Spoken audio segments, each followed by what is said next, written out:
between Daniel Dubois and Joe Joyce. Daniel Dubois, someone who you could have been up against. What do you make of that fight?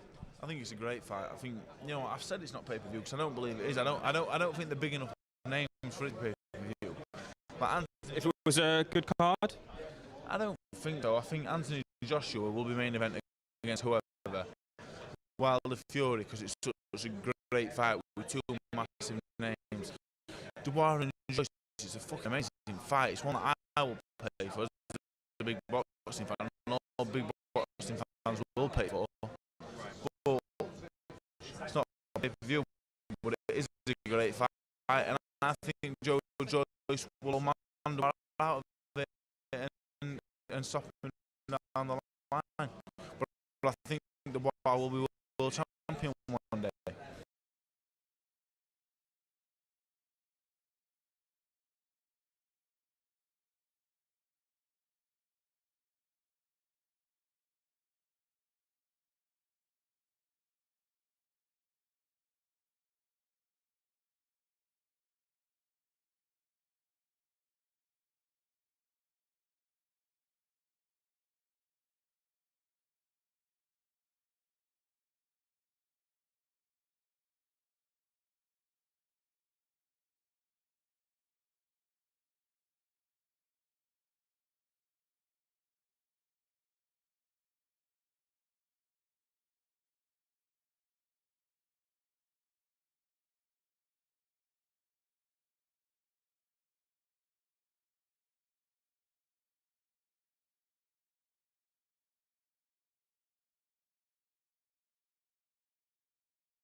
Right then, boys. Hopefully you can all hear me. If you can't hear me, let me know. Hope you guys are all well. If you can hear me in here, hit the like and subscribe button. Been a while, but we're here now. And we'll see what happens on this live stream. I have no idea if we'll get any viewers or not, but who cares? Doesn't matter too much. We're here to just enjoy the action and just chill, kick back with a Sprite, lemon and lime and have a bit of fun. Got a few videos for you lined up. Also waiting for the big fights to happen. We've got Jack Catterall on right now against, let's be honest, a non-opponent in Abdurazik Huya. Who are ya? More like, yeah, you can say that. Who are ya? Huya. No, you can't quite say that. But yeah, Jack Catterall in a pretty much just a tick over right now. And can you really blame him? Obviously, he stepped aside. He's probably got a bit of money in the pocket from stepping aside against the likes of Josh Taylor to allow for Josh Taylor to fight Ramirez in the unification fight, which is massive, which is a credit to obviously Jack for letting that happen. Josh has obviously agreed that he'd fight him, but you never know with these sort of things whether he will. I could very much easily see Josh winning the fight and then just looking to step up a division and then that leaving the belts fragmented. And to be fair, that wouldn't be too much of an issue for Jack because that gives him more of an option to fight a lesser opponent for the title. I'm not quite sure who's going to be in the rankings right now. I should have the rankings up, but fuck it, doesn't matter too much. But either way, Jack Catterall even got a bit of money. I think he'll be on that card, won't he? If Taylor Ramirez fight when they do fight. Apparently, what he was offered as a pay-to-fight, and to be fair, if he avoids that one, I wouldn't be too disheartened by that because obviously Zapata is a tough fight. We saw Zapata fight Barancic recently, and what a terrible that was, a fucking crazy fight. So if Jack were to choose to avoid that one, fair enough. Don't blame him at all. But anyway, we're here for Daniel Dubois versus Joe Joyce. This is in. Oh, I keep saying Joy Joyce. I keep hearing people say Joy Joyce. And it fucks me off, and I've just said Joy Joyce. Daniel Dubois versus Joe Joyce. But we're in round 2 of 10 of Jack Carroll and Huya. This is going to be a long night, which is really great on me because I don't know how much I can take of this. But we'll keep going for as long as we can. Hopefully you guys can hear me well. We're live and kicking and in colour. After this, I'll be going straight over to Boxing Asylum, the Nut House podcast. They'll be doing a live stream, a live reaction after the Dubois Joyce fight. So I'll be going over to there as well. So make sure you guys do that as well. But yeah, let me know if you're in here. I can see that there are 4 of you in here right now, which is great. Good to have people in here, me not just chatting to my bare ass, which is good. So yeah, let me know. Give me your thoughts on the fights. What's the big fight, really? Come on. Dubois and Joyce. Let me know who you think's going to win. But I've got lots of videos prepared as well for you, so we can chat about some of the reaction and action in the boxing world as well that we've seen recently in the past few weeks. And I'll be talking to you obviously about the great interview I did with Ty and Booth, the great time I had with Ty and Booth as well in Nottingham. I'll be telling you a bit more about that. But yeah, let me know what you guys think about it if you're in here. If you're looking for a cheeky stream, I might even be able to give you that. Who knows? I just got to get you to subscribe to the channel and hit the like button. Smash that like, smash that subscribe button. Ben Faruqi of Boxing News TV promised you to be in here to chat some shit to me. So, where is he? Where are you? But whilst we're waiting, it's Jack Carroll versus... I'm going to pick up the commentary on this probably in about round 4, just because I can't be asked to do fucking 10 rounds of this commentary and we're in 2 rounds in. So, we'll pop up with one of our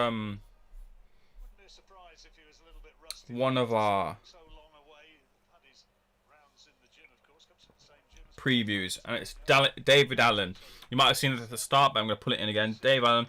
I spoke to him, Dave, ages ago. So this is how far and long we've been waiting for this fight. This was me speaking to Dave in Sheffield when he was on the he was around for the Brooke DeLuca fight card, and Dave was there, and I got a good chance to speak to Dave. Obviously, Dave's now since retired. We get into that as well. But here's Dave Allen's take on Dubois versus Joyce, and I'll give you my take on it. Just a little tweak, just a little teaser of my take on it straight after you've heard this. Between Daniel Dubois and Joe Joyce, Daniel Dubois, someone who you could have been up against. What do you make of that fight? I think it's a great fight. I think, you know, I've said it's not pay-per-view because I don't believe it is. I don't think they're big enough names for it to be pay-per-view. But if it was a good card, I don't think so. I think Anthony Joshua will be main event against whoever. Wilder Fury, because it's such a great fight with 2 massive names. Dubois and Joyce, it's a fucking amazing fight. It's one that I will pay for as a big boxing fan, and all big boxing fans will pay for. But it's not pay-per-view, but it is a great fight, and I think Joe Joyce will old man Dubois out of it and stop him down the line. But I think Dubois will be world champion one day.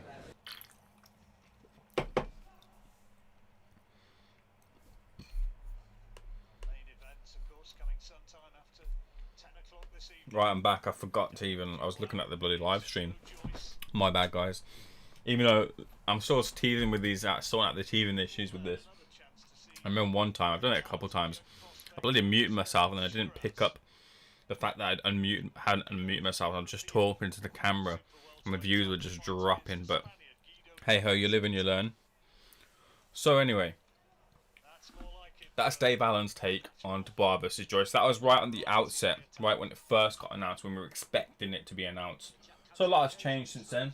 Opinions can change from that time. And when I first heard the fight, Daniel Dubois, Joe Joyce. Oh, I've done it again. Daniel Dubois, Joe Joyce. Originally, I thought Joe Joyce would get stopped to Daniel Dubois. But I've now settled on my prediction. And my prediction has changed. And we'll get to that later on in this. Not that it... I'm not going to tell you right now if it's changed to Joe Joyce or not. You might have even seen the Time Booth interview I did. And in that interview I told you what my prediction was. And it is that prediction. So there's a spoiler there for you, for those guys who've seen that interview. But it has changed. I don't think Daniel Dubois will stop Joe Joyce. We're in round 3 of Oh, thank God it wasn't 12. Woo! This is going to be a long night, man. Oh my God, it's going to be a long night. So, yeah, whilst we're waiting for this, I'm going to put on... Oh, yeah, sorry. I'll wait for that, actually. Dave Allen, he's recently retired, hasn't he? And it was interesting. In that full interview I did with Dave, he told me at the time... So this is when he was coming off of the Price fight. And he obviously suffered quite a bad injury there where he was left like paralysed for a period of time. And he really was considering his place in the sport. And it sort of reminded me a bit of like the Nick Blackwell thing, when Nick Blackwell kind of had that injury and then was considering his position. And then Nick Blackwell went to spar with George Groves. And obviously did his injury. That's kind of affected his life. It kind of reminded me of that period. And like Dave was saying, oh, you know what? I know my level. I know what I want to do. I just want to fight some no marks. I want to get some wins under my belt. I want to win again. And then maybe fight for the British title in 2021. And then it was strange because I had that in mind for today. I was like, all right, you know what? That sounds like a good plan, to be fair. And for me, Dave Allen isn't with the right path and guidance. He isn't incapable of winning a British title. I think that the potential for Dave Allen to win a British title, if he was manoeuvred correctly and out of the way of some of the more dangerous prospects coming up, he could win a British title. Whether he'd have to wait quite a long time to fight for that title, or it would come quicker, I think he'd have to wait longer, obviously with some of the talent coming through, but he could win it. I think he has the talent and level to do that. But then it kind of just changed. And then Dave was just like, yeah, I want to be in the big fights. I want to be... It was interesting, that change. I was wondering what happened. Like, I wanted to try and interview him, but I wasn't able to pin him down for an interview, unfortunately. But yeah, his stance kind of changed on it. He was just like, I want the big fights. I want to be out there. And like, he was supposed to fight Christian Hammer, which would have been a tough fight. Christian Hammer fought Christian fought yesterday, losing to Tony Yoka on points, who Dave Allen fought previously. And it was just like a bit strange to see Dave have that change of mind and change of heart and look to go that route. And then obviously he was scheduled to have that fight. Hammer pulled out. And then Hammer fought Yoka. And that left Dave without an opponent, which meant that Dave had to find an opponent. And they brought in Christopher Lovejoy. And what happened there, which was a bit unfortunate. Don King still in the game somehow, some way. Ridiculous. Don't know why Don King's still about. But Don King fucking up Dave Allen's plans and Eddie Hearn's plans there. But they tried to have replacement opponents for Dave. He kept knocking him back. Knocking him back and knocking him back. Until he kind of finally retired after he had a conversation with one of his family members. I think it was his sister. So, I think it's the right move there for Dave. An interesting one, but the right one. And he kind of just said like he was looking to make pay, really. That's the reason why he was looking for these fights. Not really for wanting to fight and wanting to succeed in the game. He just wanted an extra bit of money. And look, the money would have been nice from the Christopher Lovejoy fight, but it wasn't worth the risk, which I think, to be fair, is a good decision. He made the right decision there. So credit Dave Allen for retiring. Hopefully that means he's retired. And he's not going to come back for the want of money. Hopefully he'll find a place in the sport for himself outside of the ring. I can see him doing work with Matchroom and the like, and doing some pre-fight build-up and things, interviewing even. But speaking of retirement, another fighter in that sort of mode fought Alan Babich recently. And he lost. And I asked him pre the fight, because he said on the media call that we had with other outlets, he said, I think he was speaking to pro boxing fans, Jonathan Nagyoff, I think it was, asked him like a question. And then he said, "Oh yeah, I want to give this one last shot. This, that, the other." So then I thought when it came around to me asking him, having some time to ask him some questions, I said, "Look, you said one last shot. Are you win, lose, or draw going to retire after this fight with Alan Babic?" And he answered that, and he gave an interesting response. So I've queued up the video with Tom Little about what he said pre-retiring about the potential of retirement, which I thought was quite interesting. So here's myself and Tom Little talking pre the Babic fight. Check it out.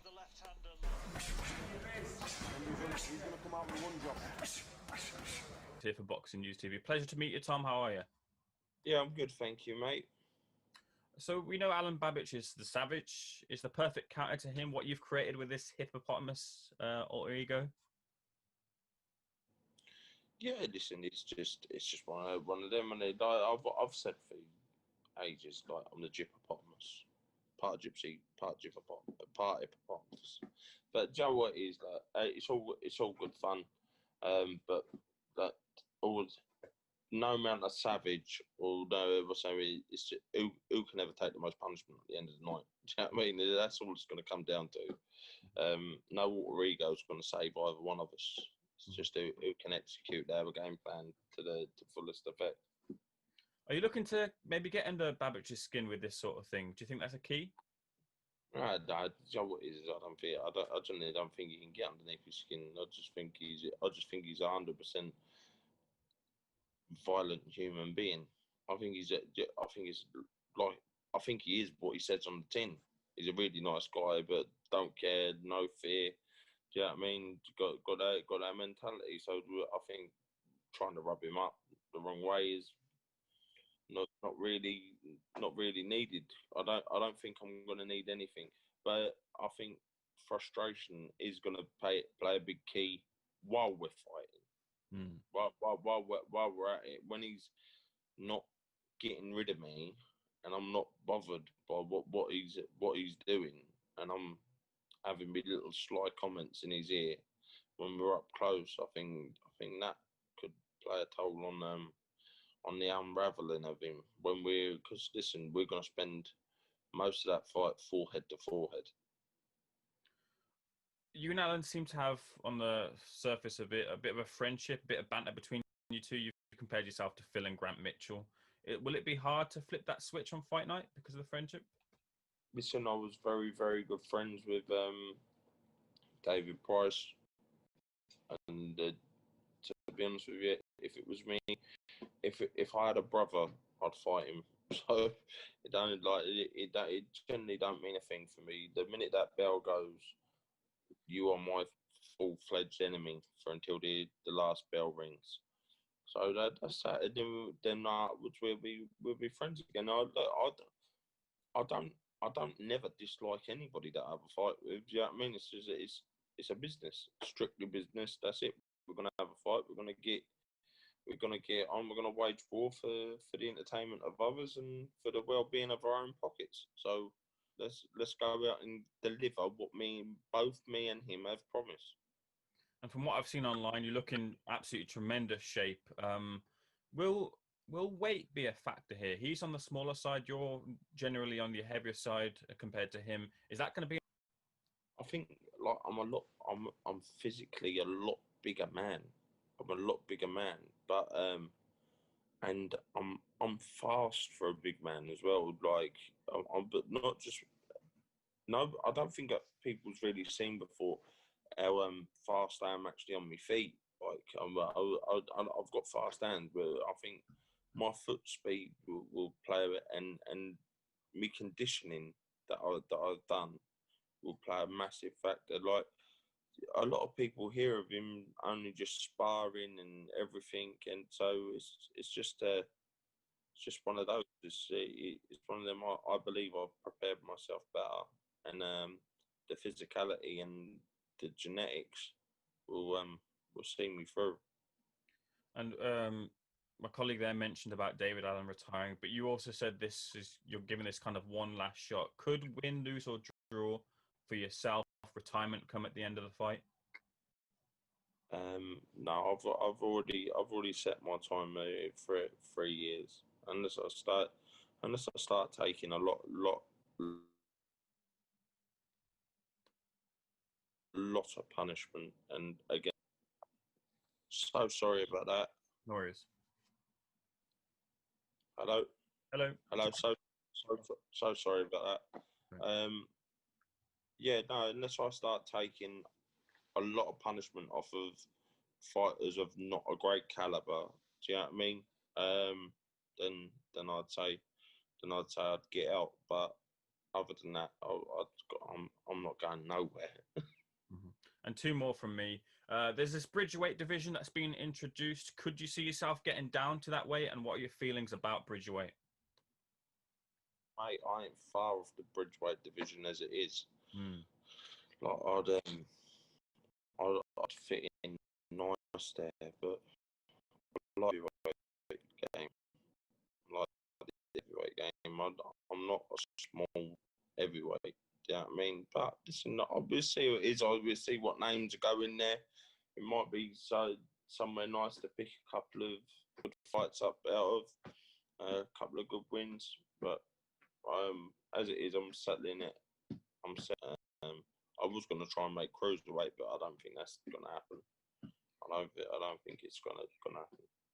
And finally, can I get your prediction for the weekend? And also, you compared this to a Gatti Ward. Could we see a trilogy between you and Babic? I'd always give anyone a fight again. Do you know what I mean? But I didn't want to insult Gatti Ward by putting my name next to that. Like, what I was saying is, like, it's going to be one of them all action fights. I wouldn't be surprised if both was kicked. Do you know what I mean? And listen, if it entertained enough people, then I'd say yeah. But when after I beat him, I'll say yeah, I'll fight you again. Because if it entertains, it makes money, and it is a business at the end of the day. Thanks for your time, Tom. All the best of the weekend. Bless you, brother. Thank you.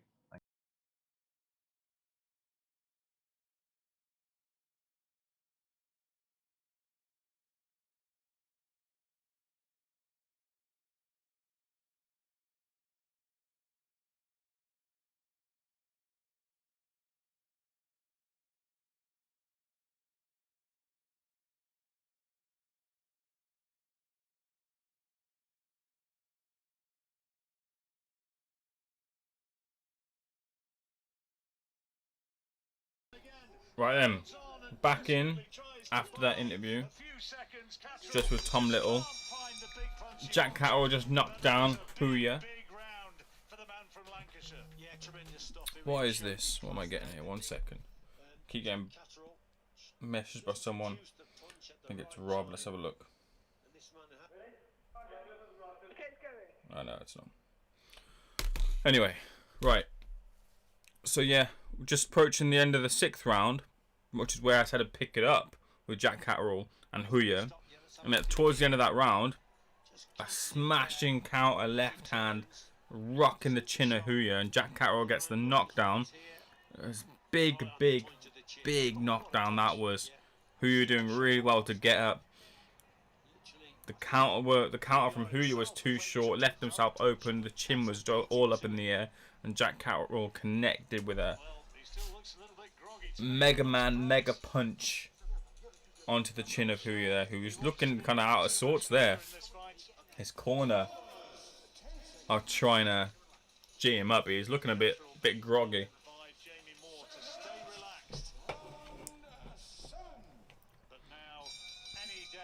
7 of 10, picking this back up here. And Catterall will go looking for him and hope that he's going to stop him now.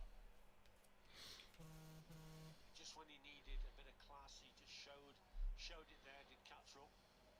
Lovely punch. Now I knew he'd link us here. Cheers, Rob. Happy birthday to Rob in here. I know you're all checking me out here now. Happy birthday, Rob, with your big head. Grace will be in there. Amy will be in there. Who else will be in there? I don't know. But yeah, we're here to talk about boxing, not your birthday. Fuck that shit. But yeah, anyway. Rob's got a big head. Rob's got a big head. Just letting you know, Rob's got a big head. Live and in colour, Rob has a big head. I like and respect your content. Thanks, the mighty Butch. Here we go. I'm getting trolled by my own friends in here. They're the only ones in here. It's just me and myself talking the box. It'll pick up later. Hopefully, we'll see. Happy birthday to me. Come on Skype. Not with you, Emily. Forget that. I don't want to hear your crap stories. Happy birthday to Rob for sure. I just seen a video of Rob slamming a piece of wood onto someone's head. R.I.P. that person. Have you seen this coat at the back, by the way? That's my new coat. What do you think of that? It's nice, isn't it? But yeah, I'm here so I can avoid Emily in here because she's a fucking does my head in, man. I'd rather sit here with no one than talk to Emily. Jesus Christ.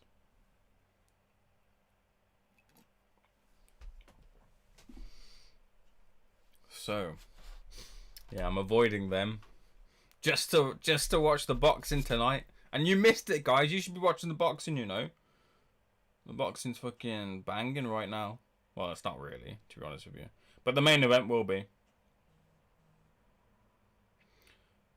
No Joyce. Joyce round 9k. See, people are starting to pick up with Joe Joyce.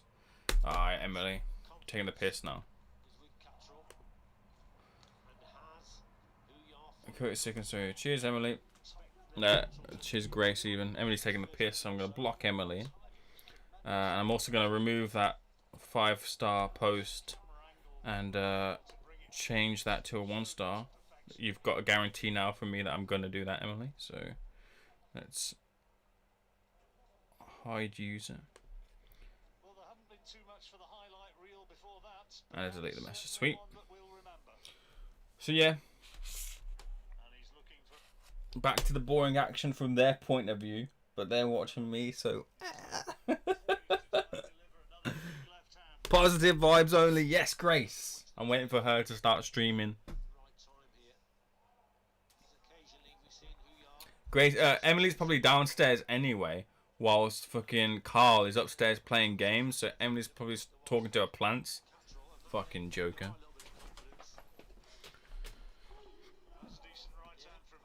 Huya with a right hand on Jack Catterall. Jack Catterall has scored a knockdown in the previous round and is now looking to kind of survive here. He's got his back towards the ropes. In the centre ring, they're just trading jabs. Who the fuck is this guy? Ex-Arcadist X, who's Aaron. So don't even try it. I know all your aliases. I know them all. Overhand left there from Jack Catterall. Lands on the chin of Huya. Huya, who are you? Aaron Hanlon. No! Don't reveal my full name! Emily's messaging me now saying, sorry, I didn't mean to be mean. No, don't worry, Emily. I've done that twice now, so trust me, it's going to happen.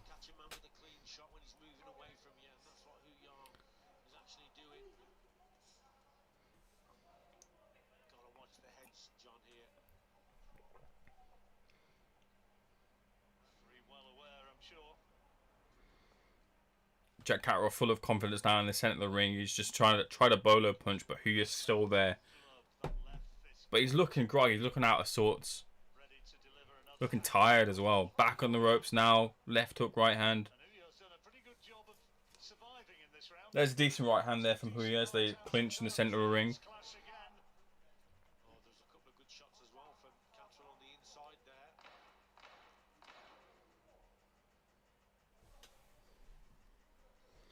Round 7 of 10 is just about to be done. As we go into round 8, let's cue up a clip. Another little prediction tonight. And he's fighting. After this fight, I believe it's Hamza Shiraz. Let's get Hamza Shiraz's prediction. Well, the final things I've got to ask you. Obviously, you're on the undercard of Dubois versus Joyce. I've got to get your take on that fight. Yeah. What's your opinion? How do you see that fight going? Dubois to win by knockout in the first 6 rounds. You're that confident? Yeah. Very good. How come? How come? Just if you base it on the last few performances, Dubois' knockouts have been a lot more devastating. Mm-hmm. I think it's gonna be a real good fight as well. Like, what about AJ versus Pulev? Have you got an opinion on that one? You know what? I haven't really seen much of Pulev. I've seen Bob Arum saying that he's going to cause a massive upset. I don't know whether he's saying that just for the sake of saying it or if he actually means it. But from the little bit I have seen of him, I think Joshua knocks him out in 4 rounds.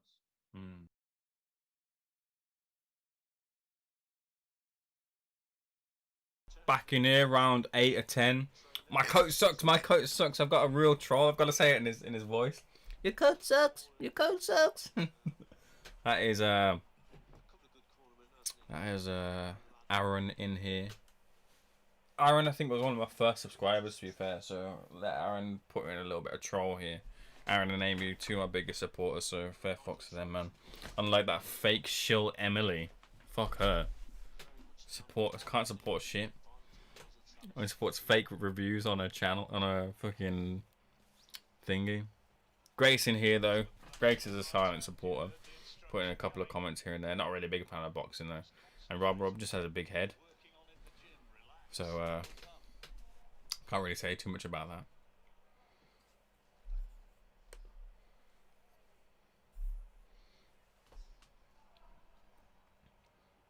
This has been a boring fight, man. Fuck me. I had no interest in this fight coming into this one. Joe N, just heard you from the asylum. I appreciate it, Joe. Good to have you in here, man. Got my friends in here up above. So that's what's going on up there. But yeah, I'm on the asylum I'm on the asylum quite a bit. Like just doing bits of Patreon. And if we got time to call in, like I will call in. So yeah, I appreciate you coming in and that you're coming in from the asylum. Those guys are great, man. 400 episodes. How many years those guys have been doing it? And like, obviously they're doing a live reaction afterwards, so I'll be in there as well, and I'm sure you will be as well. So good to have you here, Joe. And have you checked out the Patreon segment I did with Steve earlier in the week? I did that last week. That was really fun. But yeah, I gave my thoughts on Dubois versus Joyce there. My opinion is the exact same. But yeah, the Asylum just such a great show, and I can't wait to listen to them. Getting 2 bits of the Asylum, obviously tonight with a post-fight reaction, then tomorrow as well is great. So yeah, big up the Asylum, big up Steve Wellings, Andy Patterson, Ozzy Smith, Smido, Rob Kelly, all the gang there. And to you, Joe. I appreciate the sub. But yeah, this has been a boring ass fight, man. I really wanted to avoid some of the guff. I mean, I really like David Adelaide. David Adelaide looks to be a really good prospect. He's a little bit on the shorter side and weight-wise. I mean, he's got to get that weight up if he wants to contend with the big boys in the heavyweight division. But I really like David Adelaide. I see a big star, a star in the making in terms of what he could do in the heavyweight division. Maybe it might have to be bridgerweight for him, but there's a star waiting to be born in him. He's a good-looking chap. He's got the boxing skills. He's young. He can talk. I won't be surprised to see someone like David to bring his because he's got a bit of social media traction. I think one of the big videos that was online straight after before the first lockdown ended, and when boxing came back, David was back on that first card, I believe, the Brad Foster James Beach Jr., which is a really good fight, especially for the Midlands, which is where I'm from. David was on that undercard, I believe he was. If I'm not, it was on one of the other ones. But anyway, and there was a video that was put out on BT Sport, and it's like, hear what it's like to listen to heavyweight punches without a crowd. And that was David's he was on that video, and it got like over 1 million views or something like that. So I know that's not specifically about him, but it's a video in which he featured.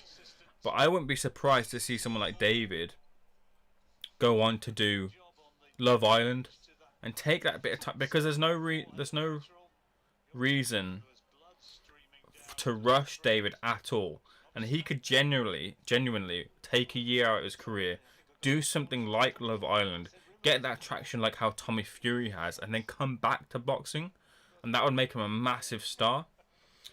So, and that wouldn't cost him any point of his career, because what really is he going to do in the next 18 months? Really, he's going to keep perfecting his craft and keep kind of in the ring, ticking over, to then charge for like an English or British title, or Frank maneuver him to a WBO international honours if they want to circumvent that route completely.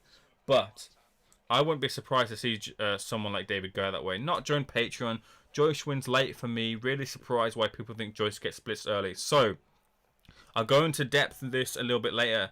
But Joe, I'm actually also going for Joe Joyce. I originally thought, and I said this in my interview with Time Booth, which you can see on Boxing News TV. I said this. I said, look, when I first heard it was announced, I thought, Daniel Dubois is just going to go through him. But the more I've started to think about it, listen, like, Joe Joyce has that, like, amateur pedigree. Like, he spent a long time in the AMS and the WSB as well. I keep getting that confused with the World Super Series of Boxing. But the WSB, he had those experiences against the likes of your Tony Yokas, your Usyks, your Majidovs. There's another one as well. I can't remember his name. He's one of the Kazakh type fighters. He's from that region anyway. Who he's beat. He's fought them and he's beat them, and he's come on the right side of the coin on a couple of occasions in terms of those fights. Who's had those experiences, and those names I'm talking about are thought to be. There's another knockdown here. Huya's fallen down here again. The ref could stop this here, round 9 of 10, and give Catterall the stoppage victory. He's letting Huya continue. Anyway, as I was saying,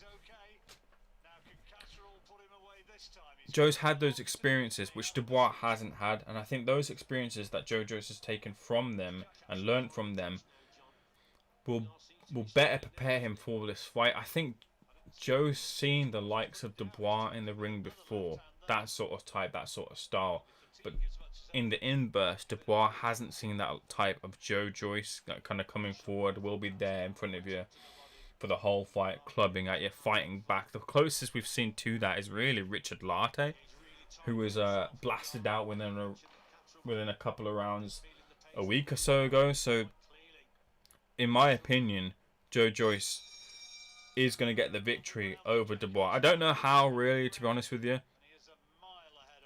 I think I could see him grinding Dubois down, just keeping forward, coming forward, cutting off the ring, but even if Dubois ends up losing, and I'll give a full preview as we get close to the fight, probably around the Hamza Shiraz fight. Even if Daniel Dubois does lose, it doesn't do him the world of harm. I mean, to be fair, I say that, but to be fair, you never know what defeats like that and the manner the defeat can do to a fighter. You don't know, and that will be something to that'll be a mental test for Dubois. I think he'll pass it because he's got the family around him. He seems like, quite a reserved kind of fella. I don't think a defeat would damage him too much in terms of his aspirations and confidence. And Frank is the perfect kind of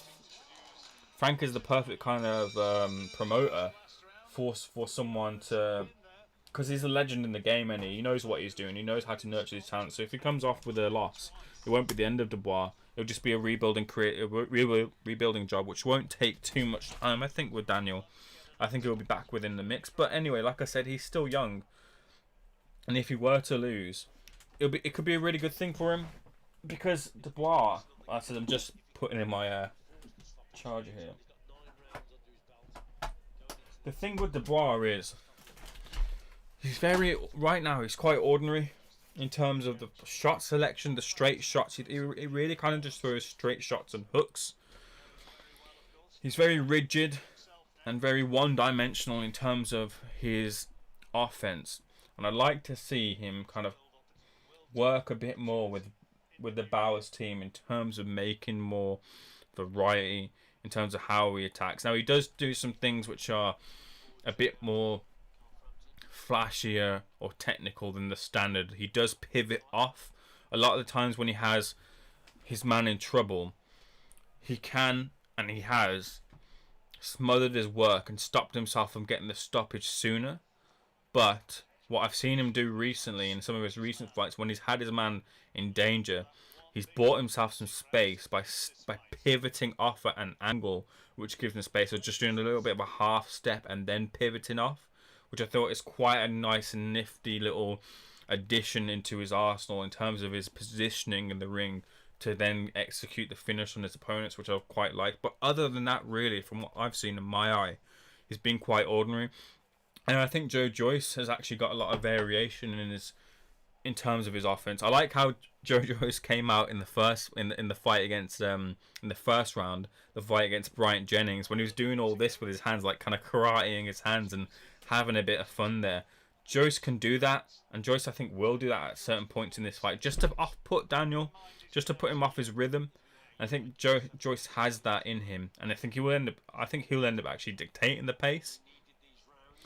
And the other big question mark around Daniel for me is the power. I've seen a lot of people saying about the power of Daniel Dubois being something that is a massive equalizer for him, and Daniel Dubois' power is stronger than Joyce, and you know, he's this big puncher. But where is the big punch? Show me a fight where Daniel Dubois has blitzed out his opponent. Find me that fight and I'll agree with you, because I can't find that fight. There is one fight, I suppose, that you might say, which is the Razvan Kajanu fight, where he made Kajanu fall on his own leg. But Kajanu is Kajanu. Kajanu never has a full training camp. We've been meaning to interview Kajanu for a while. I haven't got around to it. But he's never ever had a fight, or very rarely ever had a fight where he's had a full training camp. So yeah, exactly. Joe N saying he isn't one punch guy, Daniel Dubois. That's exactly what it is. But people seem to be saying that. And I think we need to find that gauge of power as to where Daniel Dubois' power is. I don't think it's like Wilder levels, because like I said, we haven't seen that one punch power knockout. Like I said, Kajanu, but even Kajanu was it was a succession of punches. It wasn't a one punch blitz. So I don't know where that is, and we'll get that gauge for where it is during this fight. And I think Joe Joyce, to be fair, in listening to Joe Joyce when he fights, when this fight happens, or has when he's fought without a crowd, you really hear the thud of Joe Joyce's punches. He fights like Golovkin, in a sense that the punches are very much the same. They're just clubbing. And I think he's got that from working with Abel Sanchez when he was up in Big Bear, because he started off there. Remember when there was that kind of that link up, and it was a strange one, wasn't it? When Joe Joyce linked up with Abel Sanchez. Now he's been everywhere, hasn't he, Joe Joyce? He's had quite a few trainers. Settled on really Ismail Salas, but Ismail Salas isn't there, and he's got Mark Tibbs, I think, or Jimmy Tibbs. One of the Tibbs is in there, and Steve Broughton's in there now. But he's got that about him where he just throws at the same kind of level of power and just kind of punches through you.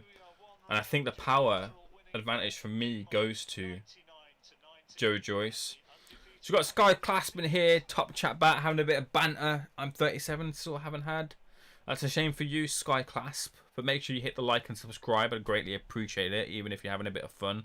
We all like a bit of fun in here. Dubois is too powerful. I don't think Joyce will see them come in. So that's the speed aspect Sky Clasp is saying. And yes, Joe Joyce doesn't have the speed over Daniel Dubois. I completely agree with you there. But I don't think Joe Joyce is that slow. I don't think obviously you see Joyce in the ring and you see him as slow. But people say that. You can't then do the things that you want to do to Joe when you actually fight him. He's not as slow as people think. And yeah, I spoke about Joyce having the pedigree, like those fights against Yokas, Usyks, Majidovs. I forgot the other heavyweight as well that he had fought in the WSB. But whilst we're waiting in here, let me go to a Tyan Booth prediction. Here's me interviewing Tyan Booth for Boxing News TV. Let's cut a little bit out of that and see who's winning this, who he thinks is winning the fight. So here's me and Tyan Booth. Check this out. Daniel Dubois and Joe Joyce. Frank's made a great move here, putting this on, well, free to, well, you gotta have the BT subscription, but it's not pay-per-view. It's one you'll definitely be watching. Yeah, I'll be watching that, yeah. Daniel Dubois, young, fresh, banging. People have a guy, he's a lack of personality.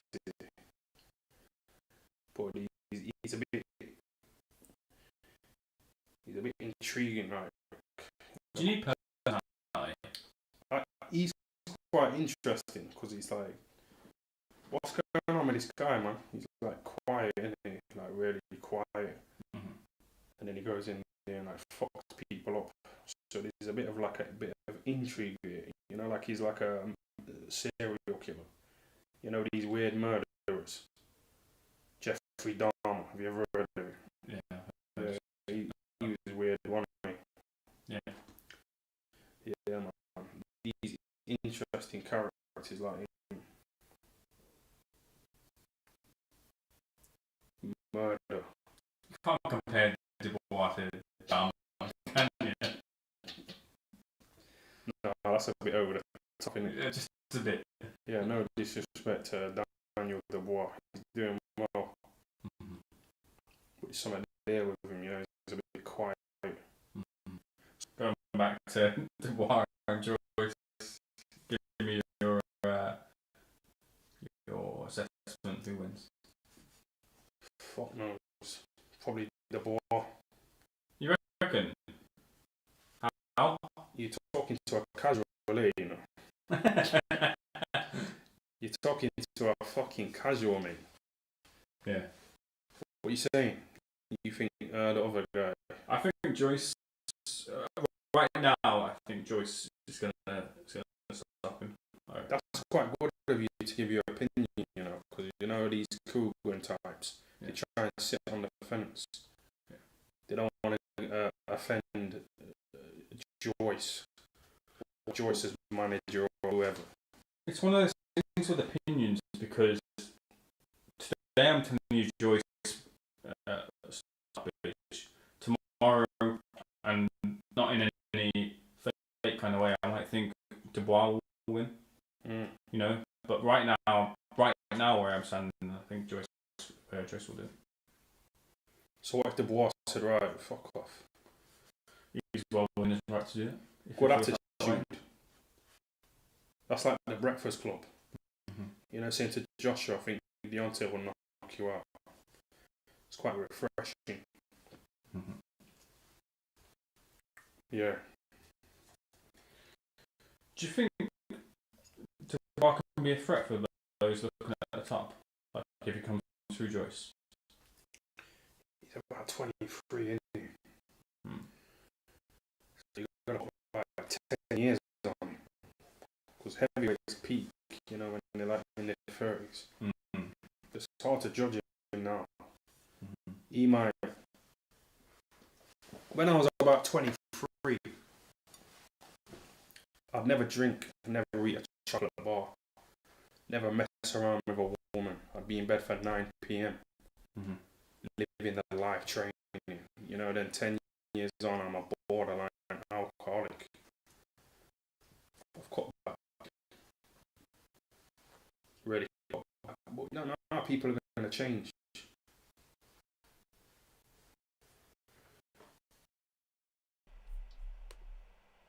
Right then. So that was just a little clip there from the interview I did with Time Booth. Hopefully that came through alright. It's saying here that there was some skip frames. Hopefully that wasn't too bad. I'll just get to quickly Sky Clasps' message here saying, okay, what about next week's fight? Garcia versus Spence. Spence is too good. Late stoppage for me. We want to see Spence versus Crawford. Yes, we want to see Spence versus Crawford. I agree with you. Sticking strictly to the fight on Garcia and Spence. I know it's a little bit cliche, but I'm just kind of really uncertain as to how much that car crash has taken out of Errol Spence.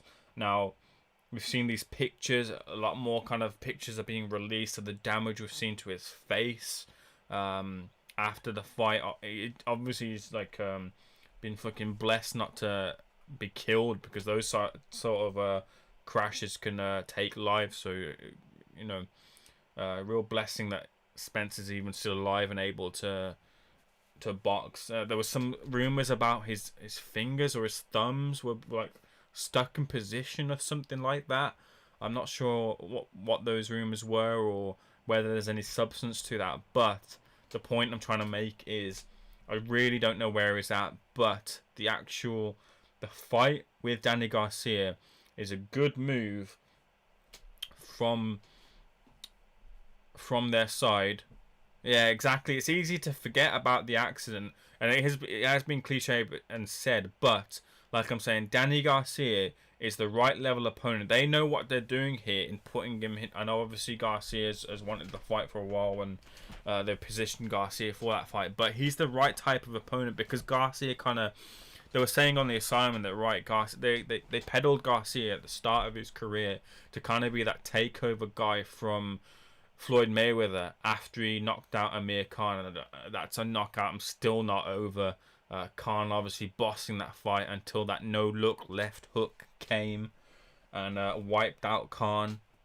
But anyway, Danny Garcia was on that trajectory, but he never really kind of capitalized upon it. He had some really poor performances against the likes of Herrera. Was it Mauricio Herrera when he had that fight over? He wanted to fight in Puerto Rico, was it, or something like that? But he had this fight against Herrera. Was it Mauricio Herrera? Anyway, the guy was called Herrera, and he lost that fight for me. He absolutely got a gift decision against that fella. And I think really since then, really, Garcia's not really been up to that much, to be honest with you. I can't really think of too many standout Garcia fights post that fight. I'm getting up his box recs now just to remind me of kind of the highlights of Garcia from that. Now, he obviously had those losses against the likes of your Sean Porters and Keith Thurmans. But yeah, so he fought...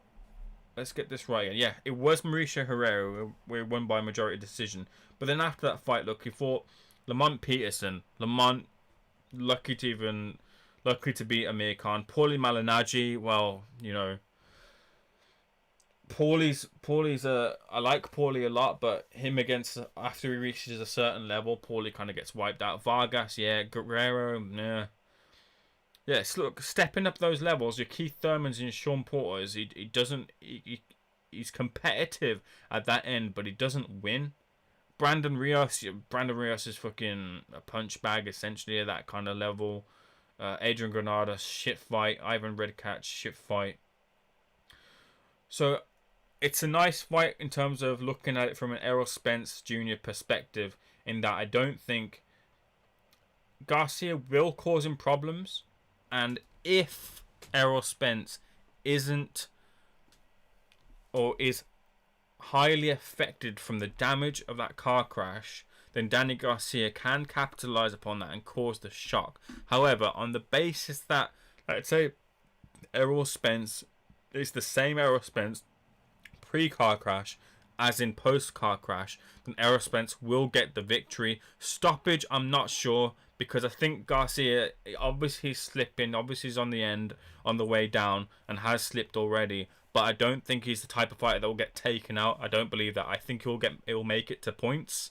He might take a knockdown on the way to a points loss, but I think he'll make it to the final bell. But I'm just worried in the sense, and you know what? I'm not the biggest fan of Danny Garcia. I'm not the biggest fan of Danny Garcia at all. And I'll be honest with you, it really annoyed me if Danny Garcia got the win, and that big win over Errol Spence. Because even then still, yes, people will caveat it as the car crash. But it's still Errol Spence. He still knows his body, and he's still looking to take the fight. So I still have to give him that credit. It's just that it will just annoy me because I'm not the biggest. It's not Danny Garcia. It's more his father, Angel Garcia. I'm not the biggest fan of Angel Garcia at all. Really, really kind of annoying kind of a character Angel Garcia is. Great mouthpiece for Danny, but he's just an annoying character. James Windsor, I haven't forgot. Watch out for that Garcia no look check left hook. Y'all must have forgot. I haven't forgot that. Look at me. I'm a brown guy. I grew up watching Amir Khan. I remember that no look left hook like it was yesterday. I remember running down to watch it because we had it on record because we weren't staying up late. And we're running down. We're watching that fight. And I remember that left hook coming. And I was like, oh no. Oh no. And just watching Garcia just dismantle Amir Khan. So yeah, I don't forget that at all. I completely remember the no-look left hook. And credit Garcia for that. And he still has that in the locker, but he'll be looking for that a lot. And the Spence side will know very, very well that that's coming. So they'll very much be in defense of him getting caught of that, and I don't think he will get caught of it. But yeah, the thing with Spence Crawford. The thing with Spence Crawford is, we know what's happened in obviously the last fight. Terence Crawford fought Kell Brook, and Kell obviously faded, not the same Kell as before, and 147 was a tough ask for him, and the switch came, and Crawford just, Crawford did what he did, and since that fight, Bob Arum's come out with some specific comments, obviously taking losses on Terence Crawford, and this is the thing where, if Terence Crawford is in the reckoning of being, we're just getting Hamza Shiraz now in the ring. We'll cut to that in a moment. But if Terence Crawford is in the pound for pound reckoning, you'd think you'd be making money off of that asset, and he's not. Now, Bob Arum, obviously legendary promoter, but the thing is, why is he taking him out of Omaha? Why did he take him out of Omaha, Nebraska, where he was getting sellout crowds, where the crowds were mad for him, active for him? I know, obviously, you can't really build off of one fighter in Omaha, and you have to kind of bring him to your Las Vegases and your MSGs and things and try and build him there. But if he's selling out there and you can't sell him out anywhere, take him back to Omaha. There's no shame in that. Other fighters don't mind going there. If they bring up other prospects on the card, it's not going to be an issue with that. So Bob Arum's got to take some responsibility for, and they have tried to make fights, but obviously you're not going to spend a lot of dollar on Manny Pacquiao to get him to come out if you can't make the money on him in the first place in that fight. So spending more just doesn't make sense in that sort of way. And also, I think Terence Crawford has to take some responsibility. In this sport, closed mouths do not get fed. And Terence Crawford has that kind of laid-back person. It's great. I don't mind that person. I really actually like that in Terence Crawford. I think he's a really cool character. But the Terence Crawford come like fight night, you see him at the weigh-in where Kell Brook was mouthing off, and Terence Crawford gave it back to Kell. He was like, "What weight are you going to be? 170? 180? I don't care. I'm going to knock you out." I want that. I want that Terence Crawford to come out more. You know, when Terence Crawford got the knockout over Kell Brook, and Terence was like, "Y'all thought I didn't have power. Give me more of that." But now give me more of that when you're not fighting. Keep your name out there and keep your name in the... Not just because we're talking about you in the pound for pound reckonings, but because we're talking about you because you're kind of creating something for yourself and creating that. It's not just a thing where, yeah, you can pin it on Bob Arum. Fighters now these days are promoting themselves as well and putting themselves out there. And Terence Crawford, for me, has to do more of that as well. Yes, he could finish his contract with Bob Arum, jump over to the PBC and have some success there. Have the fighters there, obviously your Errol Spencers and all that sort of such. But if he does that, he has to guarantee that he's going to go over there. That he has to guarantee that his first fight is with Errol Spence, because Terence Crawford is getting older. Errol Spence is coming more into his prime. So they could wait on that fight on that side. Errol Spence could wait on that side. And by the time Terence Crawford comes to 35, they might make that fight. And by that time, Terence Crawford won't be the same Terence Crawford as he would if they'd be fighting now. Just keeping an eye on Hamza Shiraz here, who's fighting Guido Nicolas Pito, a defense of his WBO European title. Team HS, Hamza Shiraz in the building. Hamza's a good fella. Interviewed him a number of times. He's a big fan of fishing.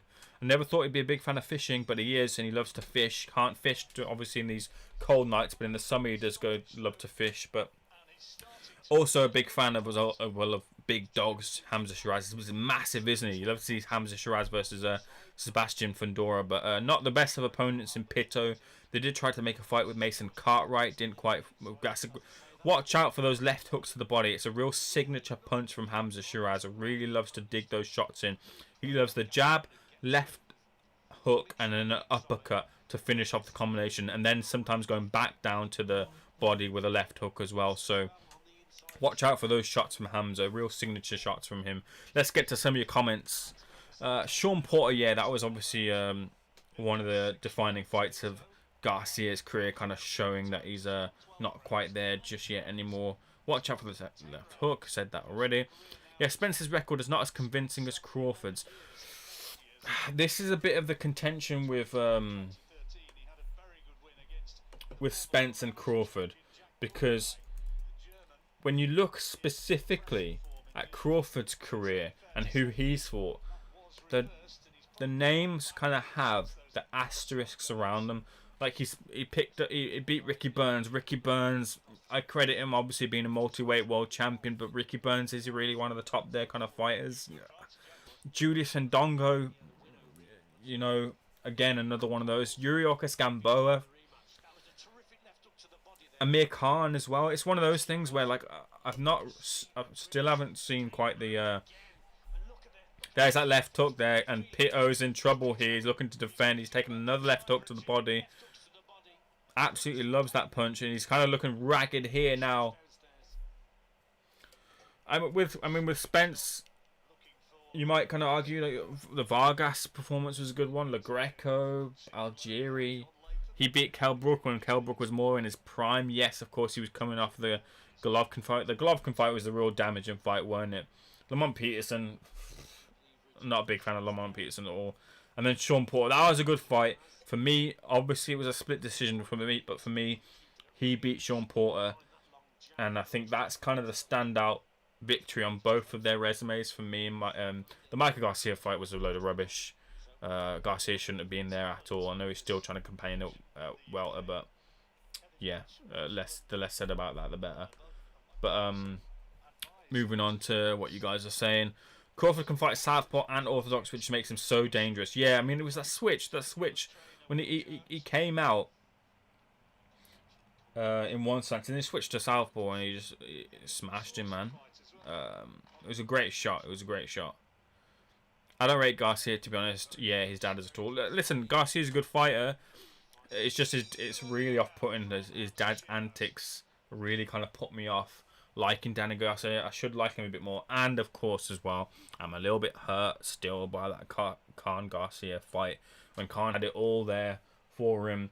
Mayweather fights and bigger fights up in the offing. Garcia put an end to that with a cracking left hook.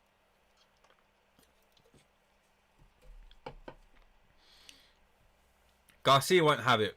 Spence will take a lead and start beating him up.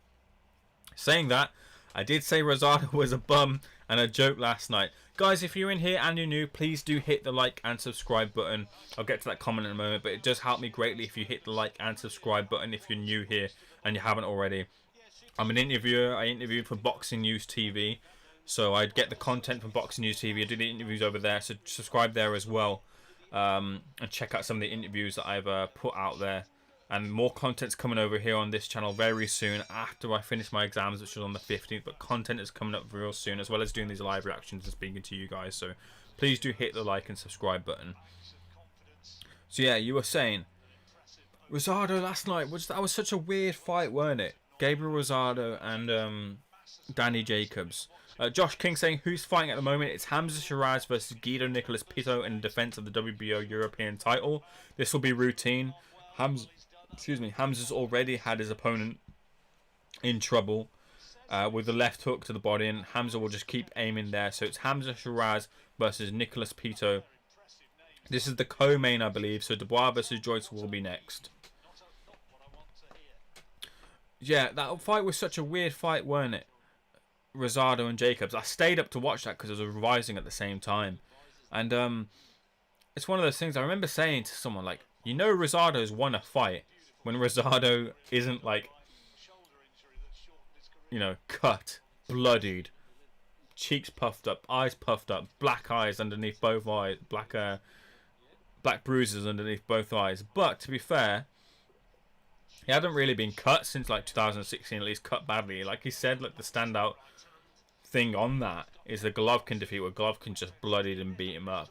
But anyway, like, it was a really weird fight. And one of those fights where I bet you get those boxing purists that are like, whoa, I really love the chess match and what they each stopped themselves doing. Fuck that, man. It was just a shit boring fight.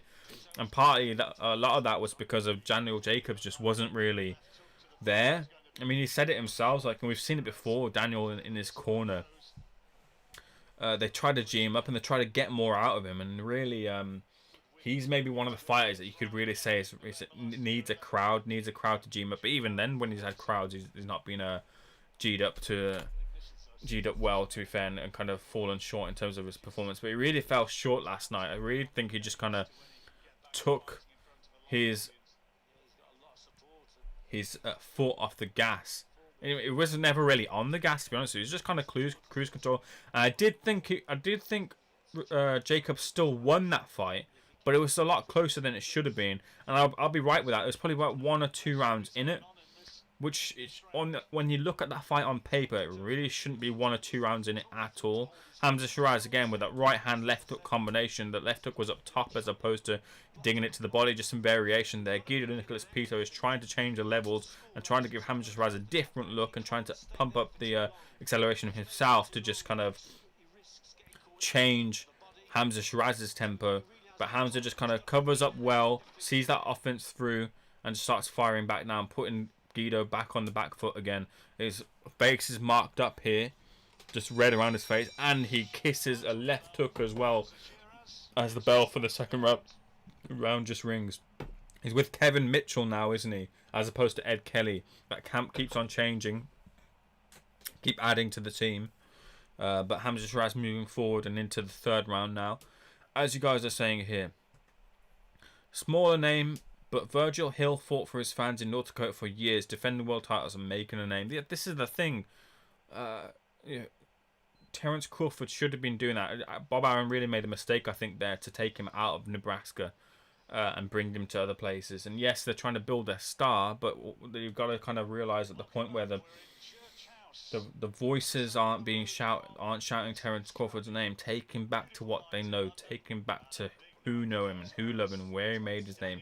Take him back to Nebraska. Sky Class saying, okay, Joshua Pulev. Would love to see Pulev cause the upset, but I don't think it will happen. Pulev is past it now. Only lost to Klitschko, but Joshua is too skilled right now. So, in terms of Joshua versus Pulev, this is the 4-year IBF mandatory 2007. Well, 3-year, 4-year, 2017. Coming back to strike in 2020. What with the injury that Carlos Takam taking the place of Kubrat Pulev there. And he's had a bit of a weird time with it, hasn't he, recently? What with the whole Jenny Sushi incident, the kissing thing, and then having to take like courses and a fine. And I think Jenny Sushi is out of the boxing media arena now since that point. But that's a side point anyway. Yeah, I mean, look, the fascination of interest with that fight is obviously like the Ruiz defeat and how that affects Joshua in terms of dealing with this new opponent. And whether the same could happen again. Hamza Shiraz just covering here after a 5-punch combination, all caught on the gloves there. Good cover there. And he comes out of the turtle shell with a great big uppercut, which rocks Guido Pito. Pito's just still there, trying to put left hooks and right hooks. Complains about a punch behind the back of the head. He's in some trouble here. Eats a stiff jab as well. Left hook, right hand, left hook there from Pito. So straight, it was a jab, sorry, right hand, left hook from Pito. And Pito just really kind of wobbling here. Hamza could take him out any moment. Just being a bit patient, though. Trying to land that uppercut, left hook combination here. Right hand to the body, left hook. Hamza really kind of walking down his man. He's really full of confidence as well. His gloves are down.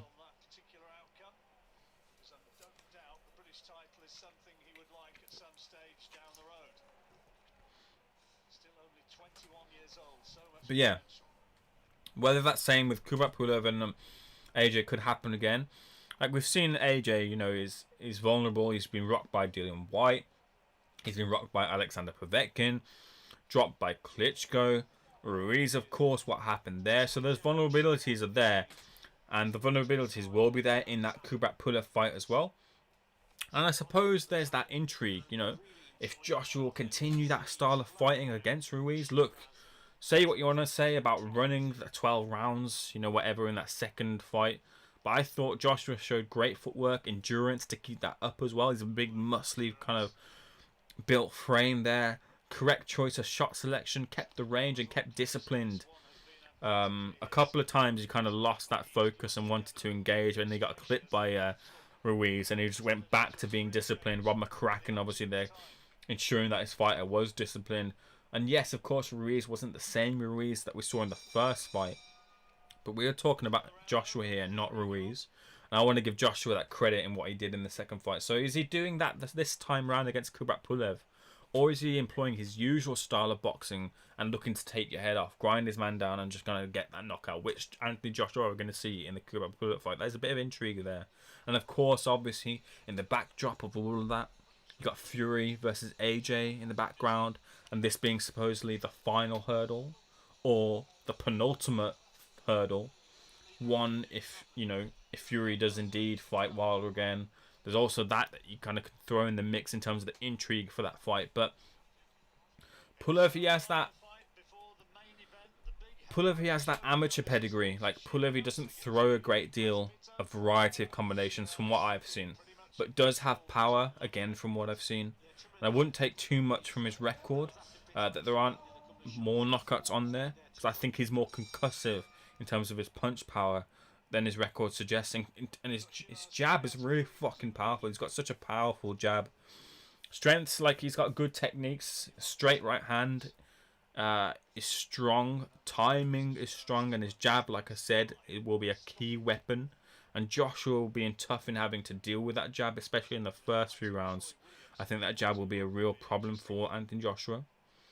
But the problem is, like with the record that we've in looking at Kubrat Pulev's record, he hasn't really been in with any decent opposition since his loss to Vladimir Klitschko. Chisora being the best name that was in back in 2016. But since then, it's been your gatekeepers. Kevin Johnson, Bogdan Dinu was one. Rydell, Ric Flair, Booker with the woos. If you saw Rydell Booker against Filip Hrgovic the other week, Hrgovic obviously got the stoppage. Strictly, that was a kind of a really soft stoppage, but he got it. And Kubrat Pulev went to decision against Rydell Booker. But look, like, I mean, Pulev is decent. He's a decent opponent, if not, like, he's not spectacular, you know. Exciting? No. But he will come forward and put Joshua under pressure, under a consistent pace for however long this lasts. And the jab will really be the biggest problem. The way I see that going will be similar to the Povetkin fight, in my opinion. Pulev will land like Povetkin did land, but eventually he'll get the victory. He'll walk Povetkin onto something or counter him. I'm not ruling Pulev out because you can't in the heavyweight division. The Ruiz fight showed us that. But I think AJ will get what will be a routine victory. Early it will be a problem, but I think this will go 7 and eventually Joshua will stop him. So that's my thoughts really on Anthony Joshua versus Kubrat Pulev. I'll get to Sky Class next comment in a moment, as we're just looking at round 4, just under a minute left to go. Hamza Shiraz really just kind of dominating here. Can get his man out at any time if he elects to kind of press on the gas here. But he's just kind of I think he's just kind of wanting to get some rounds and landing, countering there. A 1-2 there, left Pitto's chin right open, and a little short uppercut landed for Hamza Shiraz. He's just massive in it. Look how massive he is. I think he's getting taller. If he overreaches, if he's too slow with an attack, and he just leaps into action, quick reactions, and that takes a lot of concentration. Switch hitting tonight, trying to baffle the Argentinian by moving to 10 seconds left. And Pitto sees it through the 4th round. What are the big fights do you want to see next year? Listen, obviously the biggest one that comes to mind is Anthony Joshua and Tyson Fury. That's the biggest one that I want to see next year. I want to see, you know, because obviously we want to see that fight. A British fight, all the belts. We want to see that materialise. That'd be just a great fight. Even, to be fair though, if something gets in the way, like how Wilder was kind of getting in the way of it, and we might see that Wilder fight next year. I wouldn't mind seeing that Wilder fight again, Fury and Wilder, over me having to see, you know, Tyson Fury versus Ajit Kabayar. I'd much rather see Tyson Fury versus Deontay Wilder, because I think it'll be much more fun and a bit more. It's always a tightrope walk with with Wilder, but the tightrope has turned to a platform and much more space for Tyson Fury to walk that rope, and he'd beat Deontay Wilder again, in my opinion. But I think I wouldn't mind seeing that fight again. A big fight I want to see next year is Naoya Inoue versus Casemiro. That would be an absolutely fantastic fight there. I got the pleasure of actually seeing Casemiro in Birmingham. He fought Zolane Tete, and he absolutely wiped out Tete. It didn't look obvious. Like I thought seeing it from ringside, I thought it was like a body shot, but it absolutely scrambled the sense. It was a shot to the top of the head, and it absolutely scrambled the senses of Tete, who's an older fighter. To be fair, Casemiro isn't young by any means, but Tete time is kind of time over now, and he was talking about retirement before that fight. But I don't think he's done anything since. I don't even know if he's still contracted to Queensbury Promotions there. But Casemiro landed to great devastating effect. And I want to see that fight. I want to see Inoue versus Casemiro. Inoue versus Ubali would have been good as well, which was supposed to be a fight that was in the pipeline as well. But I think Ubali got coronavirus or something along those lines. Or he couldn't get into the country or something like that. But anyway, that's a big fight I want to see.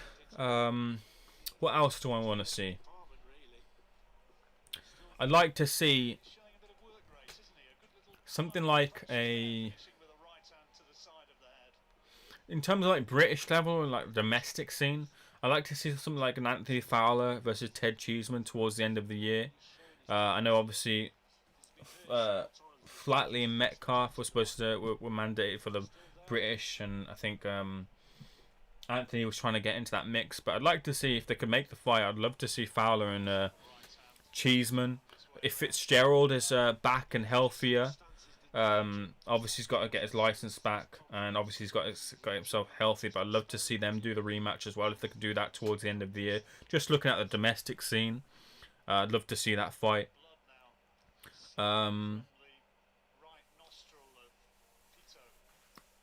Hrgovic versus who do you mean by Berbatov? You're not saying Beterbiev, are you? Am I missing a fighter there that I don't know about? Berbatov. Hrgovic is obviously the Croatian. There's you got Babic, and is there one called Mihalnik or Milenek, who's a Croatian prospect coming through as well.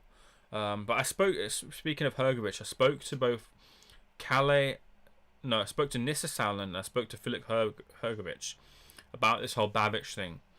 And they were saying, I said to them, like, what about this Babic fight? And they said, look, we've actually offered Babic the fight. And they went quiet when we offered them.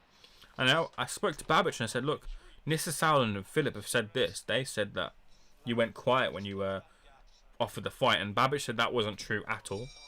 That's not the truth. I was never offered the fight. Which is very interesting. It'd be good to get to the bottom of that. I don't think that fight happens next year. That's not what I'm saying. But it was just very interesting to get that take as to what kind of was happening there. Other fights round, if we can get Terence Crawford and Errol Spence next year, that'd be great. I don't think we will, but if we can get that, that'd be great. If we can get some sort of Teofimo Lopez, Devin Haney sort of thing going on as well, that'll be fantastic. I don't want to see Canelo versus Golovkin 3. I have absolutely no interest in that fight. I've seen that obviously in the comments here. Skyclasp is asking about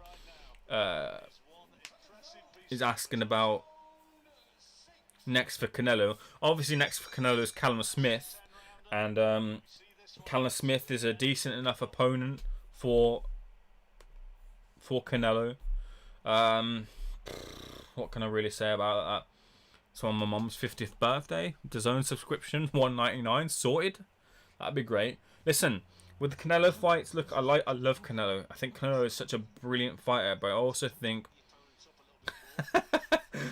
this fella Shiraz is garbage, mate. You know what? No, Shiraz is all right. I think he's got quite a lot of potential in him, but the opponents that he's been facing are just rubbish, and I don't know if there's a reason behind that, or they just want to bring him on slowly, but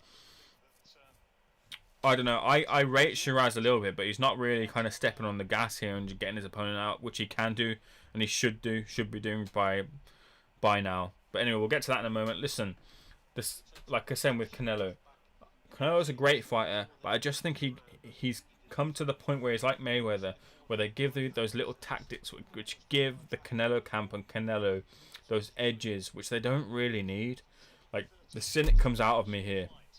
Like the way I saw the Mayweather in that trend of fights towards Mayweather's end of his career.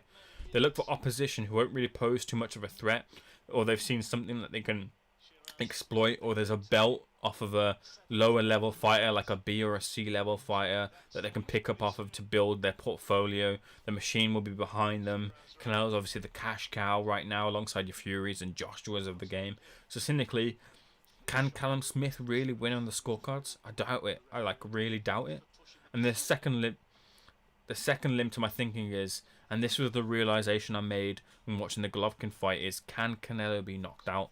And to his credit, look, Canelo was wobbled earlier in his career against Jose Miguel Cotto, but he's improved tremendous amounts, hasn't he? Like his defense, footwork, head movement, upper body movement, his blocking, catching, everything since that moment. He's proved his chin. Like, so outside of something landing clean for Callum Smith, which isn't out of the realms of possibility, I don't think Callum will catch him with anything. So on the scorecards, can he win? I don't think he can. And can he knock him out? He could, but I don't think he will.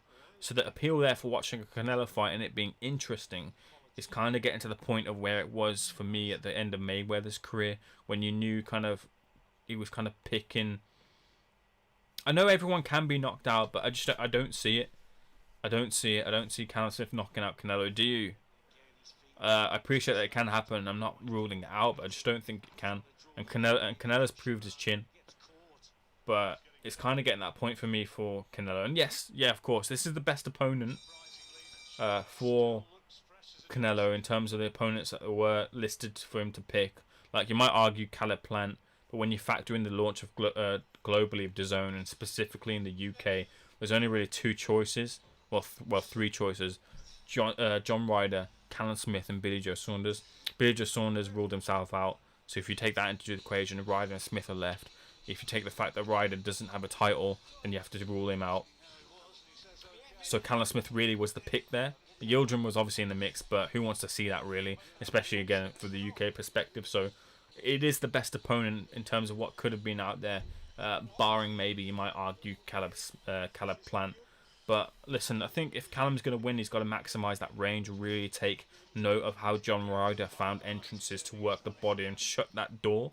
He'll have to be disciplined and fight at range, and I think he has to watch that right hand counter, that overhand right counter, like how Canelo did Khan, that feint of the jab to the body and then counter. I can see that again happening because Callum has a lot of body to aim for Canelo, and Canelo will be putting that body work in all night, so he has to watch out for that overhand right counter as well, because eventually the gloves will fall and that will leave for that opening. I could really see it like a devastating knockout like that. However, I think Callum at the moment right now, my initial thoughts, will make it to points, but I don't think he'll win on points. So I think Canelo, decent enough fight, intriguing enough fight, and a fight that I will watch, but Canelo will win that fight against Callum Smith. I'm obviously backing Callum. I am backing Callum, but I believe Canelo wins that fight. But yeah. And Canelo's team is smart, man. Look, they Usyk. Who's saying Canelo versus Usyk? I'm not saying Canelo versus Usyk.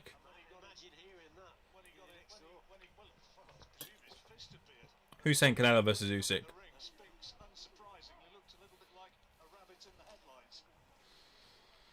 But listen, the Canelo team are really smart, aren't they?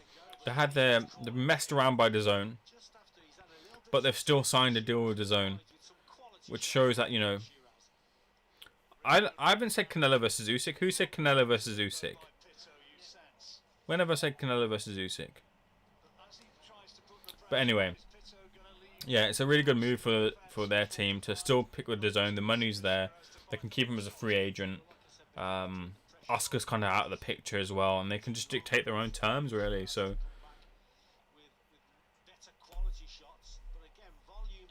Oh, sorry, Sky Class. Maybe Canelo could stay at lightweight and fight Usyk if Usyk goes back to no, I don't. Hypothetical, but no, I mean, I don't see that fight happening at all. Doesn't make sense for I mean, no, let's forget about the hypothetical and let's think about it just in terms of them being in the ring, in terms of yeah, no, I appreciate it, but let's play with it. Let's forget about let's actually play with that thought of the idea of Canelo and Usyk fighting. Forget about weights for a moment. Let's talk about just ability.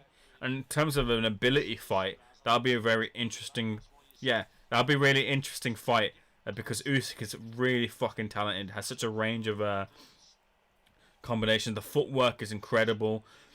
The thing that I think Canelo has over Usyk would be that the slipping and the upper body movement. I think the footwork is better on the whole with Usyk, with Canelo. Sorry, but with Usyk. Sorry, but the upper body and kind of slipping that Canelo does is just on another level. The way he manages to slip punches and then build up his offense off of that, and using those slips as the entry to his offense is incredible. So a really kind of battle of like abilities in terms of the top half and the bottom half of the anatomy.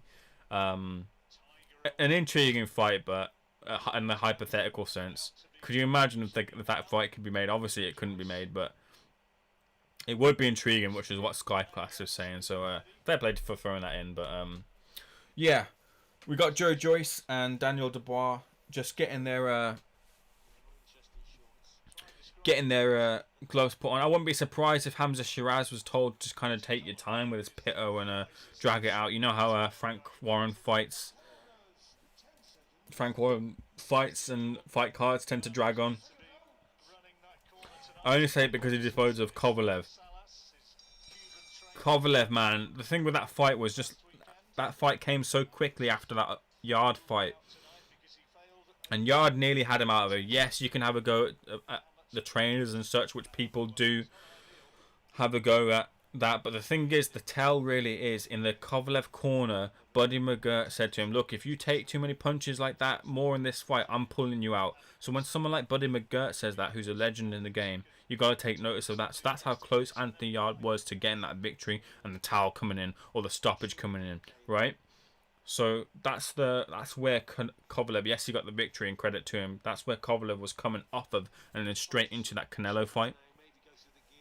So, and then as well, in his performance, Kovalev's performance was just a really strange one. I was speaking to Al Siesta about this.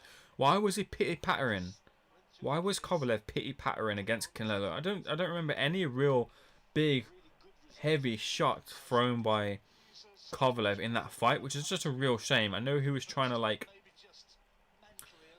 conserve his energy, I suppose, and obviously Kovalev does what he does outside of the ring, but Canelo just dismantled him to devastating fashion. So fair play to Canelo in that getting that victory. Sky Class saying, what time is the ring walk for Daniel Dubois versus Joe Joyce? The ring walk will be straight after this fight, and we are in round 8 of 10, I believe, with 90 seconds to go in the 8th round. So I'd say in about 15 to 20 minutes, we'll be getting the ring walks for this fight, and then the fight will be getting on. Maybe in about 10 minutes or so, if we can get it quickly. Hamza Shiraz is looking like he's going to go all the way to the distance. Maybe wanted to get the rounds in. I think he showed that he could have got this opponent out if he puts the pressure on here. But I think he's just kind of showing that he's just wanting to take the rounds here. But yeah, not too far off. Big jump messing with the big boys. It would be.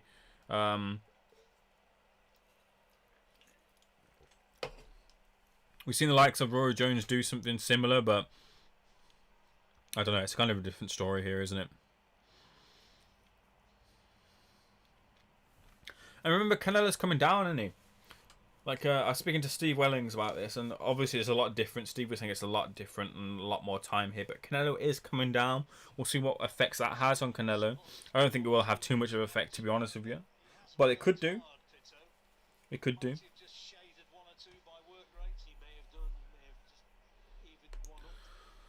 What else? So let's talk about Dubois versus Joyce again, whilst we're waiting for this round 8 of 10. So it's not too far off. Look, I remember speaking to Ty in Booth, and he asked me like who I thought was going to win, and I'm just like, you know, people who've changed their minds, and I've changed. Like, let me know if you've changed your mind on this fight. Like, I thought initially Dubois was going to win, and now I think that Joe Joyce is going to get the win. And he thought Daniel Dubois was going to win, and we spoke about it. And I just said, look, a few days back, I thought Dubois was going to win, and my opinion has changed. And I've gone back and forth on it. It's just a very nice fight on paper, which promises a lot. And this is one of those fights for me where I'm kind of just past the point now of predicting. And I just want to sit back with you guys, watch it, live react to it, and just enjoy it. Forget about predicting it, you know what I mean? Because we're seeing less and less of these type of fights, aren't we? Excuse me. Fights where both fighters have something to prove, and it's coming at the right sort of time with real stakes on the line here, and both kind of have like around equal routes to win the fight, and there's that give and take on both sides in terms of who does something better, like we've said, with the speed and the power and the kind of resistance. And really the kind of thing is like the victory kind of legitimizes one of the fighters and builds the claim for the victor for a solid run at the title. You know, apparently there could be the mandatory opponent for Usyk if the belt is vacated by Joshua.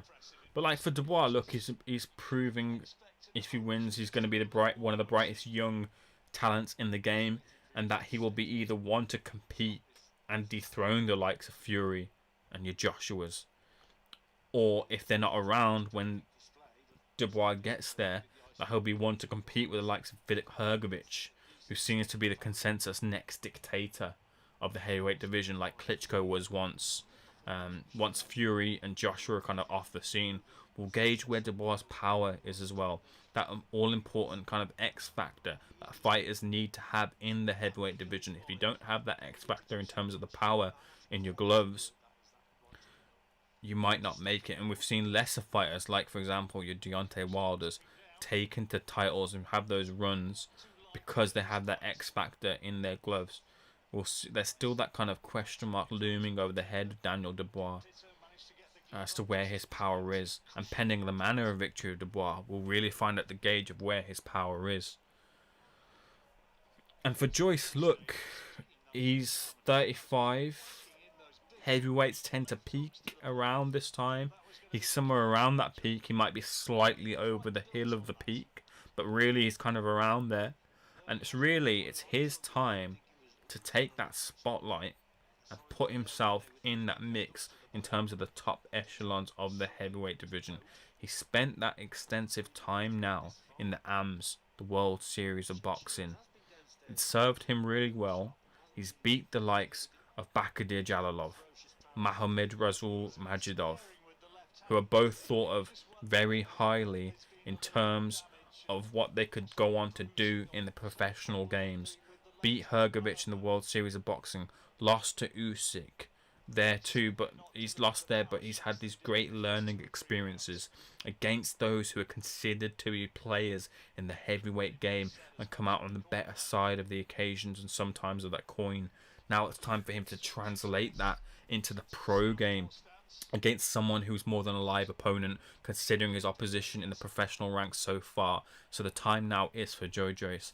I think the body is key from a Dubois perspective. Joyce was hurt to the body against Jennings, and he had him in real trouble. I watched that fight back, and it didn't actually seem that he was in too much trouble than the first time around, but he still was in trouble.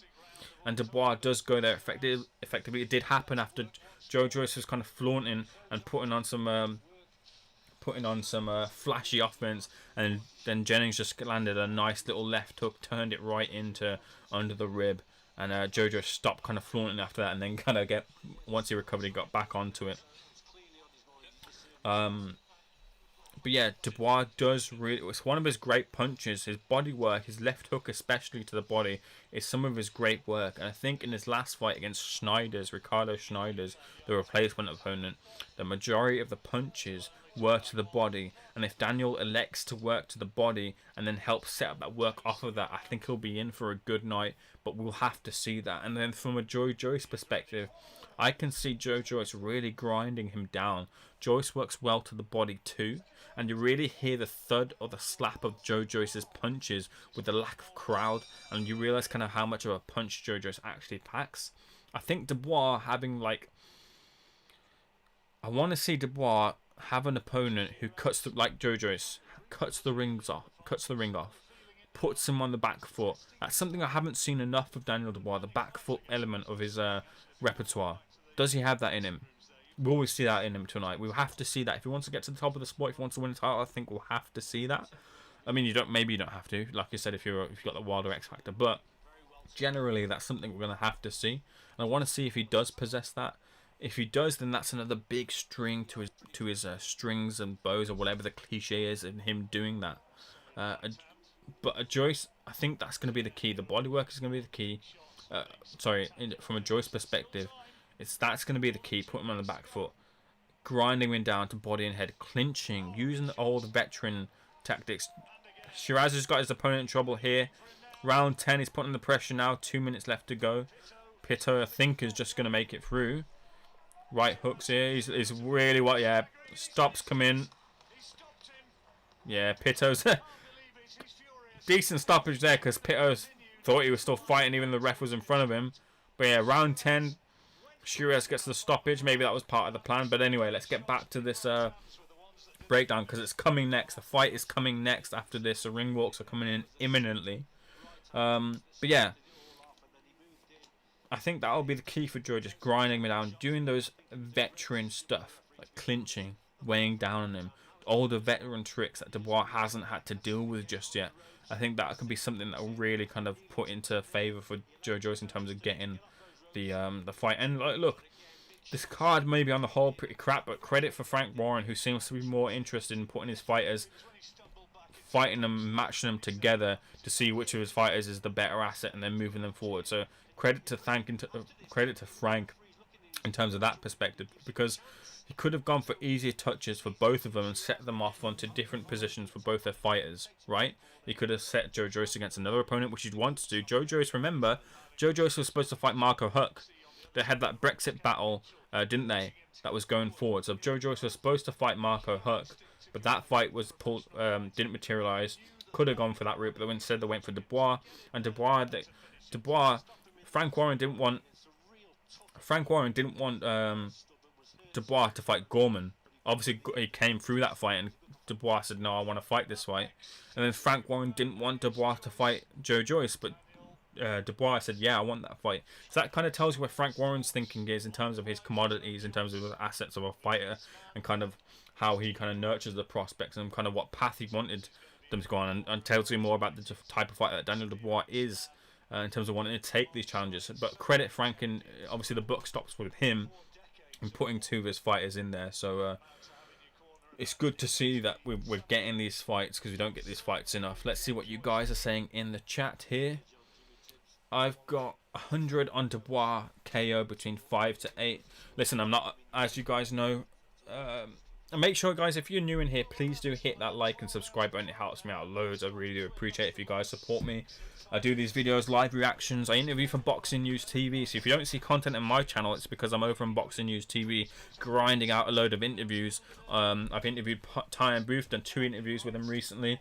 As with other interviews that I've seen on the channel, Hamza Shiraz has been on there. Got a few questions in with Eddie, Devin Haney, Filip Hrgovic, Babic. So yeah, more content is coming over here very soon after I finish my exams, which is on the 15th. So yeah, please do hit that like and subscribe button. But anyway, you guys are saying 100 on Dubois KO between 5 to 8. Listen, I don't bet myself personally, but all the best in your betting. I hope it comes through for you. Hrgovic, no, sorry, but Daniel Dubois being younger has more to lose. I disagree, actually, Skyclass, and because I think Joyce has got more to lose in the sense that he's 35 now. He really has to make that push on in terms of him being kind of maneuvered as the main asset towards fighting other fighters. Otherwise, because if he loses the fight, he might have to be the B-side and the opponent for kind of the better fighters. And I think if that's Joe Joyce's position, he'll be rather avoided as opposed to picked, because I know even if he loses this fight, I think he's still a very tricky opponent. So I think Joe, and him being the older one, it's gonna kind of like now or never really, because you're looking towards he's 34, 35, whatever he is, so 36, 37, 38, 39. I know heavyweights kind of still tend to fight at those ages, but still, it's only going to get tougher in terms of what his body can do and take. So for me, Joe Joyce has got the a lot more to lose here. And Dubois, I get, in a sense, Dubois has a lot to lose because you never know if a loss in terms of a young fighter's career, what it could mean for them. If they're on a trajectory towards the top and they take a big loss and the manner of the defeat could be damaging for them, how does that affect them mentally or even physically? What does that take out of them?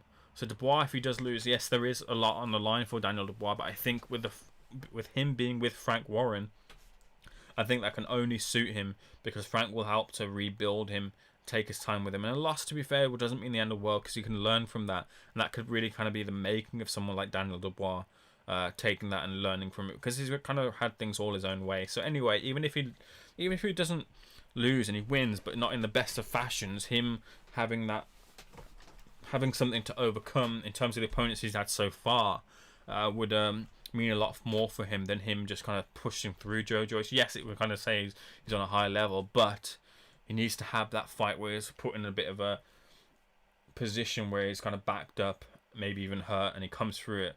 The Larty fight isn't enough to say that. Hrgovic looks a bit of a stiff. Yeah, he does a bit, but I like what I see of Hrgovic so far. I think he could really be someone who, once your Furies, Joshua's of the world kind of move out the scene, Hrgovic could be the one to take over. Joyce is like a 45-year-old foreman, but with more weaker defense. Yeah, I mean, he's still very hard to hit. He's kind of oddly hard to hit, even though you think he's not. But he's oddly hard to hit, Joe Joyce's. He does have head movement, though. Like, I mean, earlier in his career, he was moving his head a lot, but he's just elected not to do that. Whether we see that kind of return to that sort of form would be very interesting. But I don't think we will. I think we'll see more of the same kind of normal Joe Joyce, but he does have that variety in him. I think he does manage the distance well enough that he doesn't get hit as much as maybe you think he should. I think that's kind of the thing with Joe, and he blocks a lot of punches as well. And to be fair, Dubois isn't the most kind of his technique on his punches isn't the most kind of pinpoint either. He tends to kind of cuff or kind of stifle his work as well. So yeah, we'll see if his defense holds up. Dakota Kennedy in here saying, when's Joe Joyce boxing next? Very shortly, very soon. So if you're new in here, please do smash the like and subscribe button. I very much do appreciate your help. It's not even just YouTuber spiel. Each subscriber does help here. Obviously, I'm trying to grow this channel. Interview for Boxing News TV as well, but here specifically, we've just hit 7,000. So if you subscribe to Boxing News TV, thank you for helping us hit 7,000. But if you're in here and you haven't subscribed, please do hit that like and subscribe button, as it does help out loads. So yeah, who else have we got in here who's chatting up a storm? Cogito saying, or Cogito, good to have you in here, Cogito. Again, hit that like and subscribe button. Body's still fresh and your power does not drop or strength until your 40s. Yeah, I mean, look, like I said, around the heavyweight division, when you're talking about heavyweights, you tend to kind of peak around your 30s. Your 30s and 31, 32s. Joe Joyce is 35. He's probably on the downslide of the peak in terms of speaking about him and his peak, but he's around about there. Well, Daniel Dubois hasn't hit that at all. If Daniel Dubois is around his peak now, then that's a real fucking shame. But he's going to only get bigger and better and stronger, Dubois is. So he's got a lot more years to kind of build himself into like a peak proper heavyweight. He's not the finished article by any means. Dakota Kennedy in here, and Last King of Scotland with a Scotland connection. Why bodybuilders still win in their early 40s? Yeah, I mean, you get some bigger fight. But you mean body fighting perspective? I don't even watch bodybuilding. I did watch a Ronnie Coleman documentary a couple of years back. No, it was last year, wasn't it? When I was on the plane. That was a decent documentary, Ronnie Coleman. One of the legends in the game, and of course the Arnie one, Pumping Iron, classic. Sky Class. The thing is, Daniel Dubois might still not get the credit because if he beats Joe Joyce, they'll say he's old. Same height with Gorman fight, remember? So I'd like to see him step up and fight. So that's a great fight. Daniel Dubois and Joseph Parker is a brilliant fight. I think Joseph Parker against a lot of people will bring a lot out of them. So I think that's a good matchup. Maybe not next, but a good matchup. I'd like to see if Dubois comes on and wins. I'd like to see him fight Bryant Jennings next. Someone like that. You don't need to rush Daniel Dubois. Obviously, he's going to fight the Usyk, and they're putting him in that position. But if it doesn't materialize, someone like a Bryant Jennings would be a good fight. But I'm not one of these people that after the fight, or at least I try not to be one of these people that after the fight say that Joe Joyce was shit, Joe Joyce was old. I'll give every single bit of credit because I think Joe Joyce is going to win this fight. So I'll give every single bit of credit to Daniel Dubois if he wins. Even if he wins this fight by the first punch of the fight, I'm not going to take the credit away from Daniel Dubois in any sort of way. He deserves every single bit of the credit, and Joe Joyce vice versa. Daniel Dubois versus Dillian Whyte. Again, great fight. A lot of great fights. The trickiest fight that he has will be the fight next for him if he does fight. If he does win, that's the trickiest fight for him, the Usyk fight, because it's a tricky fight for anyone at heavyweight really, because of what Usyk brings to the heavyweight division. Yes, obviously the power will be the biggest kind of equalizer, but again, like I said before, we don't know where Daniel Dubois is in terms of that power level. But other fighters, in the division, the bigger fighters, your Joshuas and maybe your Furies might have the power to deter the factors that Oleksandr Usyk brings to the ring. So, but even a rematch, imagine a rematch, an amateur rematch between Joyce and Usyk. That'd be such a really intriguing fight to see both of them fight. But yeah, in terms of your question, Sky Class, I'm not the type of person to take the credit away, and I hope people don't do that because it's just a real shame when yeah, sure, even if someone gets blown out, you still got to give that credit to them. For me, you still got to give that credit to them. Again, make sure, guys, you hit that like and subscribe button if you're new here. It would be greatly appreciated. Joe Joyce isn't that old, and he's not too many hard miles on the clock. He's still fresh. Yeah. What hard fights? His hardest fights, to be fair, probably been... He's been stopped in the amateurs, hasn't he? I can't remember who stopped him, but he has been stopped in the amateurs. I can't remember who it was. Was it Yoka? It wasn't Yoka. No, it wasn't Yoka. I can't remember who stopped him. And don't forget, a lot of people rate that Daniel Dubois has Joe Joyce should have won that the gold medal. Let's just quickly shut to some stats. This is from the stat zone. This doesn't include Daniel Dubois and Joe Joyce's last fight, but here are some stats in terms of Joe Joyce and Daniel Dubois and what they bring to the ring. So let's just check out these stats quickly.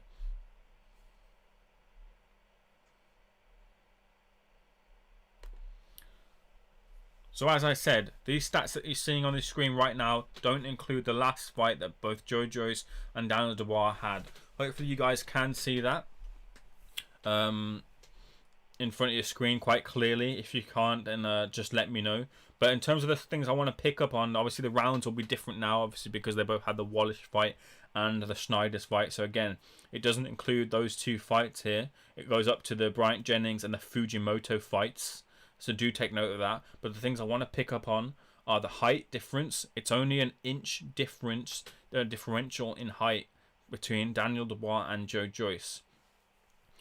In terms of the reach, there's a 2.5 reach difference between Joyce and Dubois. Dubois obviously coming on the lower end of that reach, 78 inches. So that'll be that's a advantage in terms of the favour of Joe Joyce in terms of jabbing, being able to close, engage offence at maybe a step kind of behind or a step in advantage of Daniel Dubois, because he has that reach advantage and he can reach a little bit further. But I don't think it's not too much of a tell. It will be if you factor in the height and the reach. I think it'll be more of a telling factor. But we'll see if Joe Joyce is able to capitalise upon that, and if Daniel kind of dips a little bit or steps forward when Joe Joyce gets his offense in, if he can close that little bit of difference in terms of range there. And then KOs, like I said before, it doesn't include the recent fights, but 13-9. And then we have the recent fights, as you can see by provided by the stat zone. Fujimoto, a win. Bryant Jennings, a win. They're all wins, essentially. All of them are. Of course. But real good wins there for Joe Joyce. The Leroy Thomas one was a decent one. Like we said, the Bryant Jennings one was a good one. Usnov, a decent win. Bryant Stavern's kind of old and done. Even then. But a former champion in that as well. On the other side with Dubois, Tete, what to say about that fight? A bunch of rubbish, really. Nathan Gorman was a good win, but in the aftermath of that fight, a lot of people have been taking away some of the credit because of what Gorman had going on in the background in his life that kind of led Nathan Gorman to not being the usual Nathan Gorman that we see because he had those things going on. So whether you detract from it, I don't. Like I said, I like to give as much credit as I can. But some people have kind of said that they can't take too much from the Gorman fight because of what was going on with Nathan Gorman in the background. Tom Little, who we saw recently retiring, is there with the stats there. As it's coming in now, Last King of Scotland saying Joyce records mile better. But let me know what you guys are thinking about. What sticks out to you in terms of these records right now? Whilst we're seeing what you guys are saying here. Don't sleep on Joe Joyce. He's tough, man. I'm not sleeping on Joe Joyce. Joe Joyce is my prediction here. Kogito saying Gorman, Allen, White. They're all second-rate fighters who, because of social media, have a following. Joe Joyce loses, still has a chance. Someone like an AJ Fury would fight to try and pad out a record for a tune-up. I think he might have a chance, but I think Joe Joyce is still a tough fight, even if he was to lose. And that's the problem. I think he'd be more in the who needs him club if he ends up on the losing side. I think it's harder for him to make fights if he loses. Daniel Dubois and Joe Joyce finally heading towards each other. Heavyweight is a smaller division than you think. These boys get used and reused like fuck yeah, especially if you're one of the older fighters. But yeah, we're just getting ready now. Daniel Dubois versus Joe Joyce. The ring walks are just about to start, I believe. Sky Clasp has done myself a big favour. He smashed the like and subscribe. I appreciate you joining the channel, Sky Clasp. And anyone else who is new here, make sure you hit that like and subscribe button. It helps me out greatly, more than you know. So I do appreciate every one of you joining in. But let me know, what do you see on this stats board here whilst we're waiting? What do you see as the standout stat here that's going to really tell for either fighter?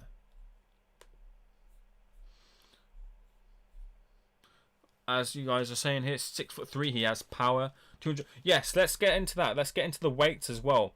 The weights is quite a big thing to pick up on. We have to be cognizant of the weights that Daniel Dubois and Joe Joyce are coming in at. I believe in the recent weigh-in, Daniel weighed in a stone lighter than Joe Joyce. But Joe Joyce in general weighed in lighter than what he usually weighs. Now, having a look at Joe Joyce, I'm just pulling up the that weight now. I'm pulling up that weight, those weight differentials now. He's a lot lighter and looking a lot trimmer than he was against Michael Valish. He looked a bit heavy on the heavy side, so he was 270. Against Michael Valish. He was, let's go from Bryant Stavern. So in 2019, in February 2019, when he fought Bryant Stavern, he was at 265. Excuse me. When he fought Oleksandr Usyk 3 months later, he weighed in 4 pounds lighter at 261. Then against Bryant Jennings, he weighed his lightest for a number of years, to be honest with you. Since 2000, about 1 year, a number of fights, I should say. His lightest being, so far as I can see, against Donny Palmer. We're getting the ring walks now, Joe Joyce here. So get your predictions in now. I want everyone's prediction in here now. Specifically, just let me know who's going to win and how they're going to win. If you don't know how they're going to win, just put who's going to win. But I want your prediction in here now. I want to see your prediction here now.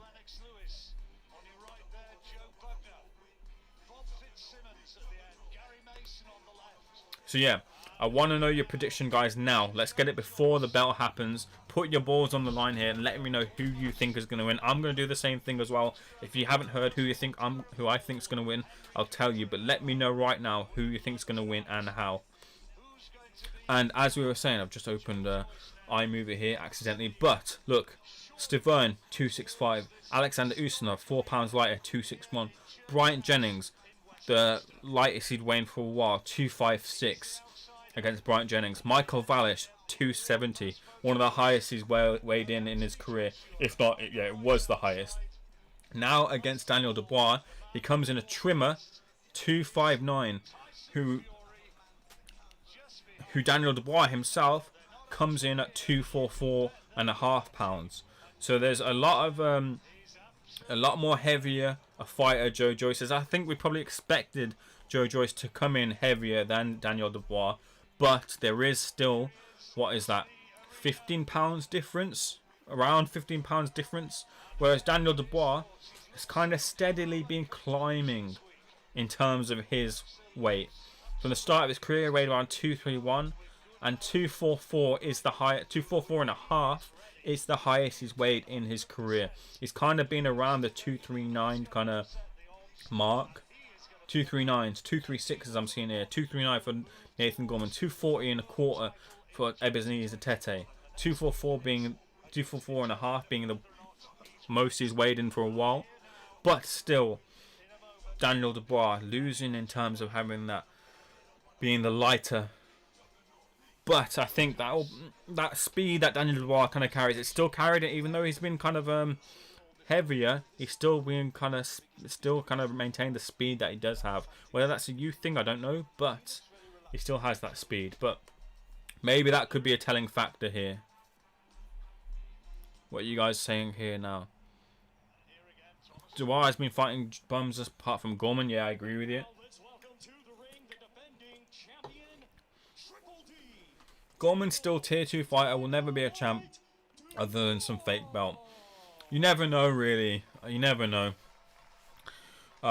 It was mentioned earlier, Joseph Parker fighting Daniel Dubois. Joseph Parker and Nathan Gorman could be a decent fight in the future if Nathan Gorman can get him up there. Great little walkout song here, Still Dre. Brilliant tune. W. Wallace 0071. Good morning from the Kingdom of Australia. I feel Triple J causing an upset in the late rounds. This is Joe Juggernaut Joyce. You're saying I am going for Joe Joyce. My pick, I have swayed from Daniel Dubois to Joe Joyce.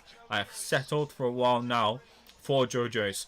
I don't know how it's going to happen. I know I'm telling you guys that to predict how it's going to happen, but I really don't know. I think I'm just going to put it out here. I think this will go to points. I don't know why. I'm just going to settle on that prediction. Points or a late stoppage. I'll go with points. Joe Joyce beats Daniel Dubois on points in my prediction on here. But we'll see. This could go any sort of way. I'm really excited to see this fight happen here now. And aside from the introductions, we're about to get the fight here. Joe Kugito saying Joe. Gorman's British level at best. Yeah, we'd like to see him win that British title.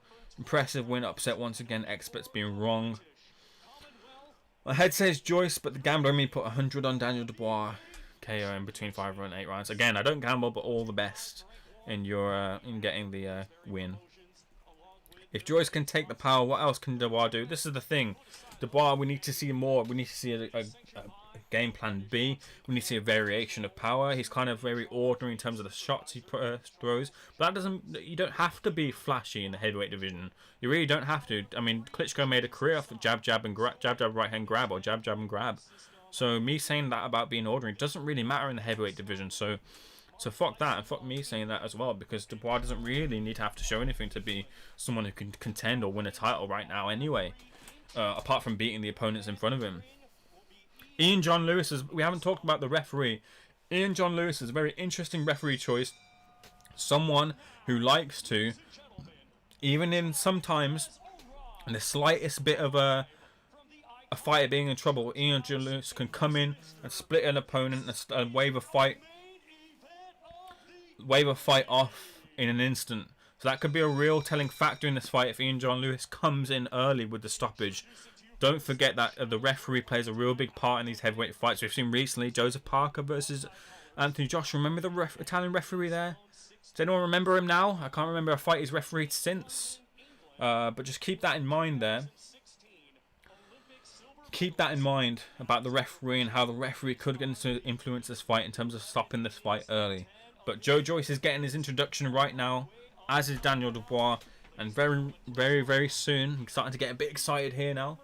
Very soon we're going to see Daniel Dubois and Joe Joyce.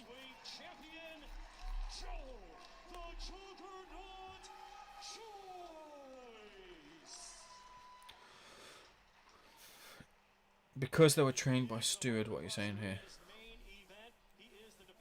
Daniel Dubois looking big, to be fair. Daniel Dubois is looking real big. And big belts on the line. Big belts on the line. WBC silver, a WBO on there as well. I mean, obviously they're just kind of ranking belts, putting them in position. The WBC silver was meant to be the belt that kind of put you in line for fighting the WBC champion. But obviously the WBC kind of a bit wishy-washy with what their rules are and how they position their fighters. But that belt is still there. So if they want to go the WBC route, they could do that as well. Nice win in the green and gold, which is a very historical belt in general and for the heavyweight division.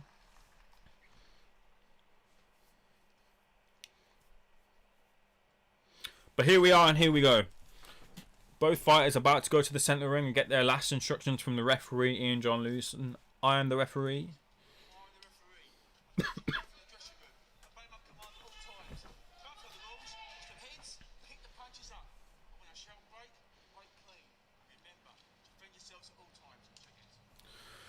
Right, bell for the first round is about to ring. I don't think either of them blinked, Richie.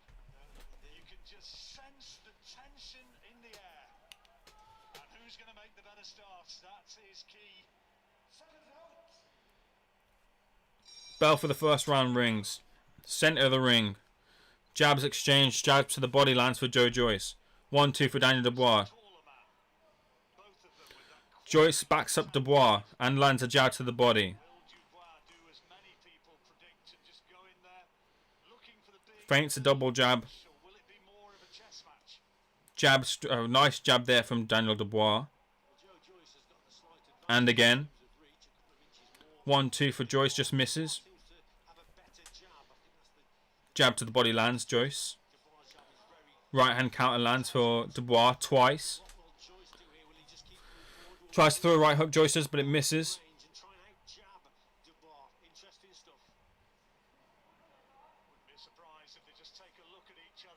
Misses a left hook, Joyce does, but he's pushing Dubois back.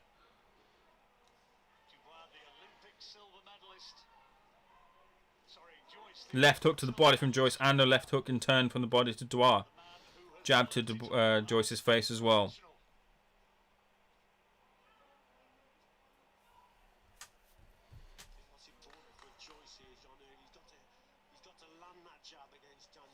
Right hand lands to Daniel.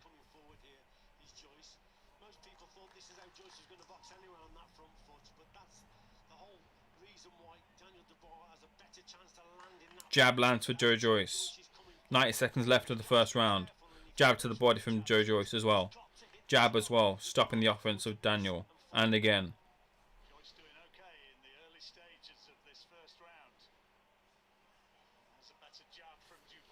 Jab being a real key here in this first round.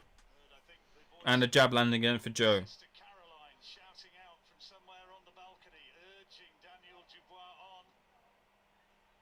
And again landing. And again landing for Joe. No worries if I'm behind, don't worry about it, it's all cool.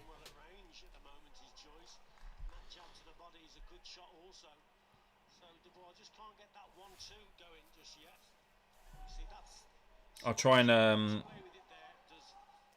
catch up if I can.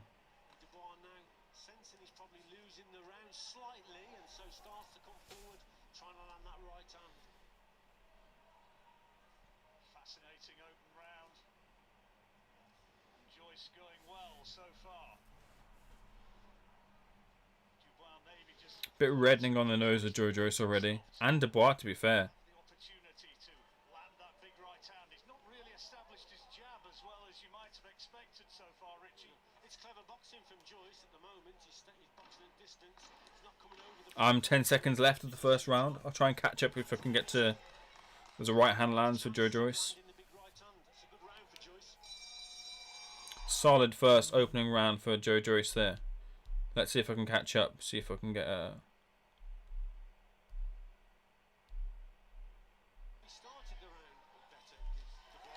Oh, big right hand there for Dubois. I'm now 90 seconds left of round 2. And the right hand again landing. But Joe Joyce takes those punches.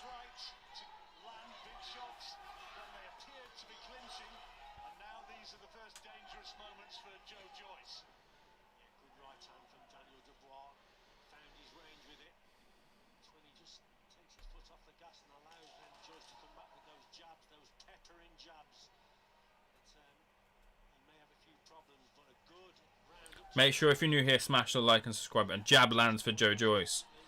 And a jab to the butt chest from Daniel Dubois. Double jab right hand misses for Daniel. Left hook lands for Daniel. Oh, good shot there of Daniel. These are the left hook, just misses. Joyce looking calm though, looking real calm. It does take time for Joyce to kind of let his engines whirl. But Dubois just kind of winning this round. I think after he lost the first round, he's winning this one. 20 seconds left of the second round here.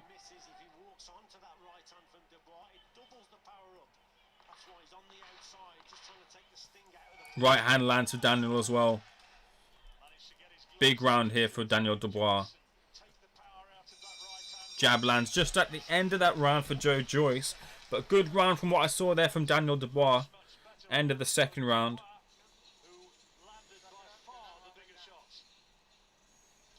Good work there from Daniel.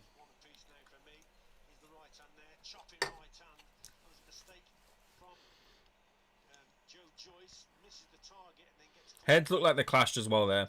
Took a shot to the throat as well, did Joe. But he weathered that little whirlwind there. Did well to clinch.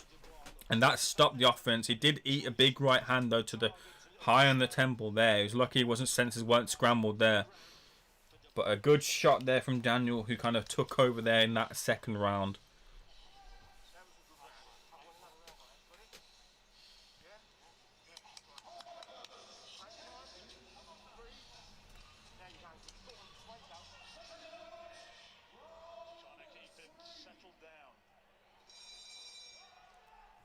Here we go, round 3. Big jab there from Daniel, rocking the head back of Dubois. Oh, fucking hell. Of Joyce. Jab and the right hand landing. And another one. And an uppercut landing for Daniel. And the right hand. And another one. Putting on the pressure. And a left hook. And a right hand. And a left hook. Joyce is in a bit of trouble here. But Joyce is taking him.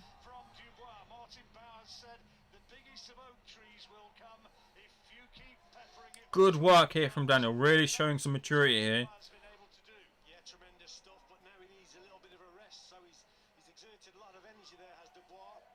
Double jab there, and there's a lot of sweat coming from the back of Daniel here. How much energy does he have? How much energy is taken out of him? Big jab lands there for Joyce as Daniel shakes his head. We know what shaking the head means in the boxing ring. It means you got tagged. Jab there lands, just controlling him with that jab now. Good work with the lead hand here from Joyce after he was rocked at the start of the round. Output has gone down drastically for Daniel now. Jab and right misses from Dubois. Back in the centre of the ring. Eats more jabs now.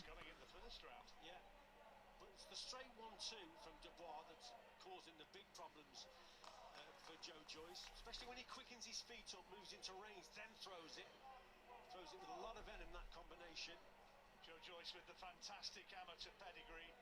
Daniel Dubois had virtually none as a senior amateur. Jabs just keep landing for Joe. Bobbing and weaving, a little bit side to side. As a professional, just blowing a bit heavily in there in this third round. He put a lot into that opening stanza. Yeah, he really went for it, Left hook misses for Joe. Clinching, and Joe's just putting his weight on Daniel a bit here. Jab lands again and again. Jab lands again for Joyce. Really just controlling it after the bad start to the round.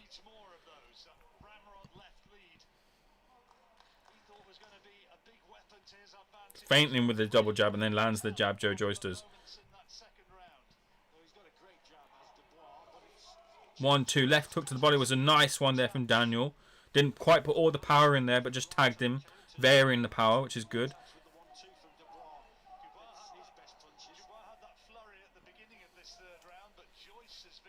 Oh, nice little jab and right hand there from Daniel though.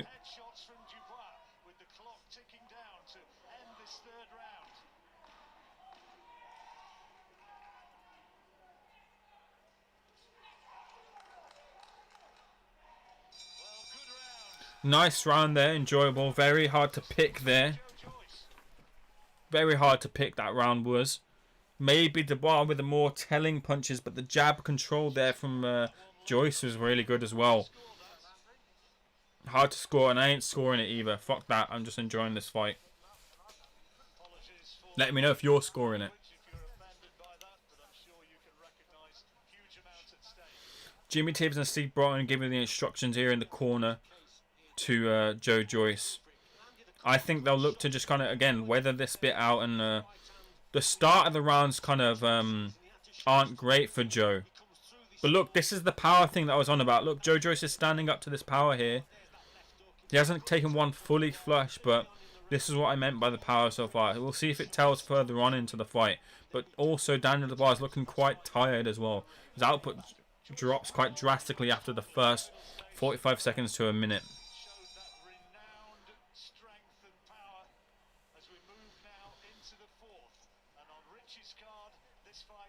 Round 4.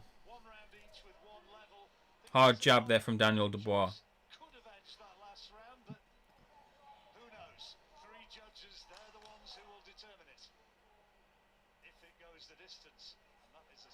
Eats another jab there, Joe Joyce. This is a good jab here now.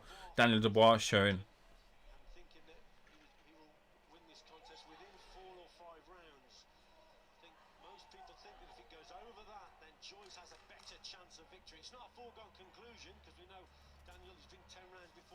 Oh, solid jab right hand there from Daniel Dubois, and an uppercut just misses.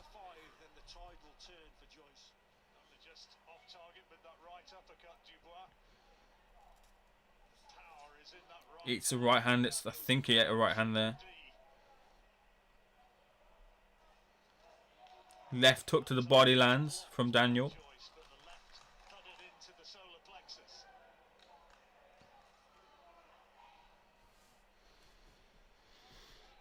That jab from Joyce is really landing well. He just slips out the way of a couple of jabs in return from Dubois as well. Good work there. Eats a stiff jab though in return as they clinch now. And in the clinch, Joe Joyce is getting off a couple of right hands to the body as well.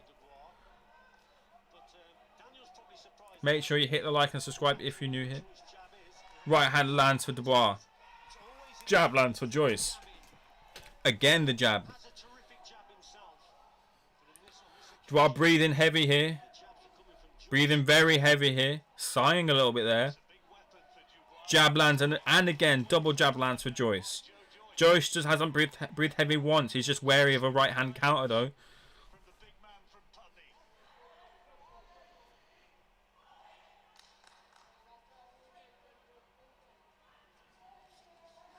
Jab and a right hand there from Dubois misses.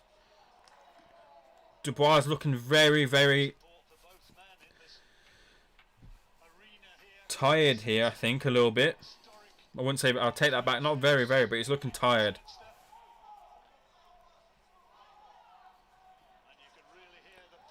Right hook to the body and the left as well, and then a clinch there from Joe Joyce, who pushes Dubois back to the ropes. Shot just below the belt there from Dubois. Should have really got a tilling off there.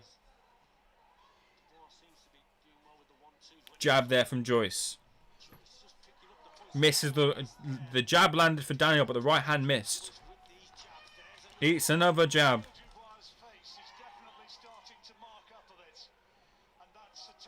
Oh, did he walk? Looked like Joyce walked into one, but he didn't. Joyce just starting to get more of a foothold, and like the commentary team are saying here, the face of Daniel Dubois is starting to get a lot more marked up as the jab is starting to tell now for Joe. It's whether you kind of, in that round, I think it was more of a Joe Joyce round, but in the previous round, it's whether you like the jab work from Joyce or some of the better work at the start of the round from Dubois. But either way, a very interesting way to pick both of the fighters, or a lot to pick from both the fighters as well. But Joe Joyce, just a better round for him there.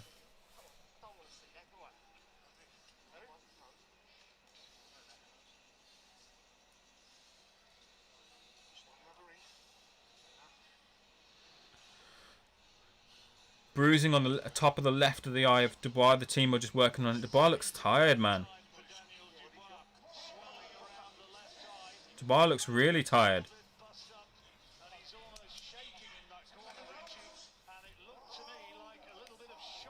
Yeah, I agree with the commentary here. Dubois just looked really a bit in trouble there.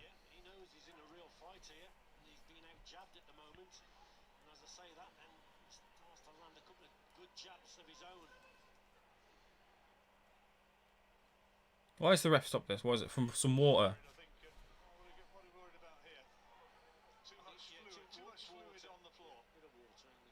Well, that suits Daniel Dubois. He gets an extra bit of rest there when he's looking tired. Not too much rest, but...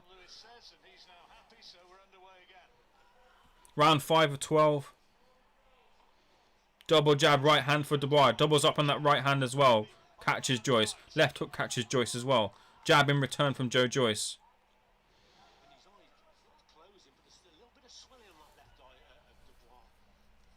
Right hand lands, and then a left hook from Daniel. That was good work, and then he pivots off the centre. But the jab is still a big problem. Jab's really putting off Daniel Dubois from any rhythm or tempo. Even when Joyce just throws away that jab, it really just puts Daniel off.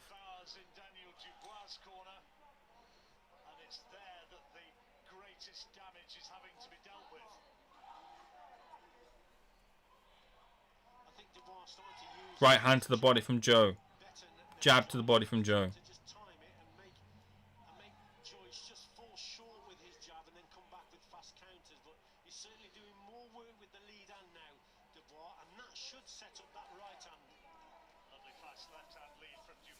Right hand left hook there from Joe. That was good work.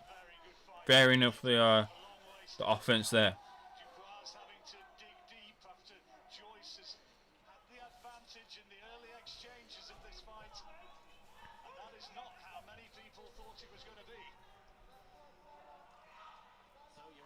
Jet exchange there. Daniel Dubois getting off the better jab, but Joyce pivots off of the centre. Clinching here. A clinch doesn't really suit Dubois in my opinion, with all that weight from the heavy weight from Joyce. Right hand there from Joyce misses. Jab misses from Joyce as well.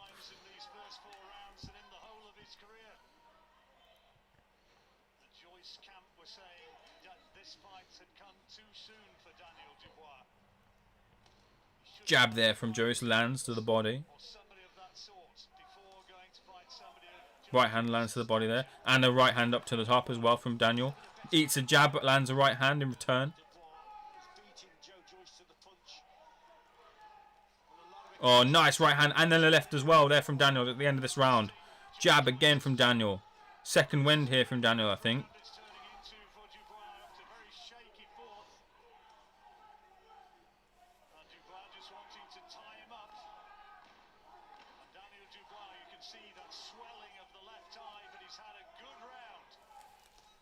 Oh, right, nice little right hook there from Joe. But a better stuff from Daniel here, especially after this last round. Dubois got a better jab than I thought. Should use it. Old Frank's sweating bullets. Well, Frank has pitched this flag to Daniel Dubois, hasn't he, in this fight? Yes, kind of Joe Joyce has had Sam Jones in his corner, so it made sense for Daniel Dubois to have Frank there.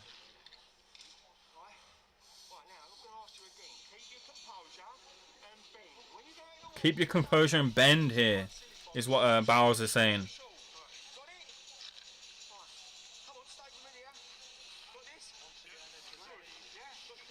Dubois looking like he's really struggling. But yeah, it made sense for Frank to side with Dubois because Sam Jones was in Joyce's corner. But look how much that extra bit of energy and that bit of nervousness that Dubois is burning up, and Joyce just looks really calm and casual.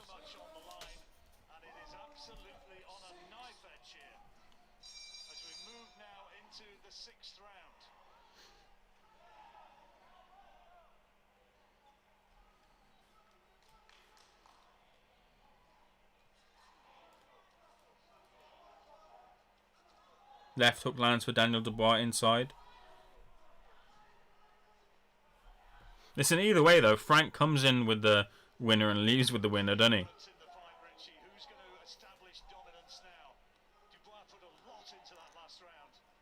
he did, and again, he's starting this round very positively on that front foot and trying to land that right hand over the top. I love that line from Martin Bowers in that corner when he said, "This is the fight game, right?" Absolutely, yeah.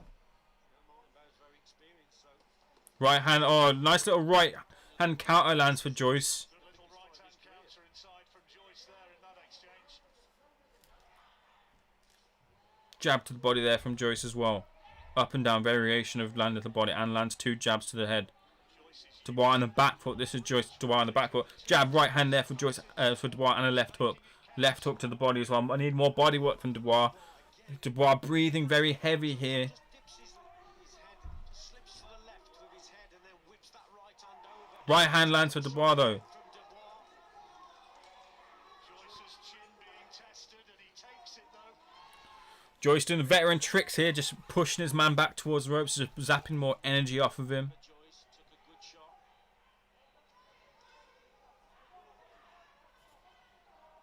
Absolutely level on Richie's scorecard. And we're coming up to the halfway stage of the Nice work. Jabs to the body there from Joe. Is it going to be the fitness and engine and experience of Joe Joyce which is going to prevail?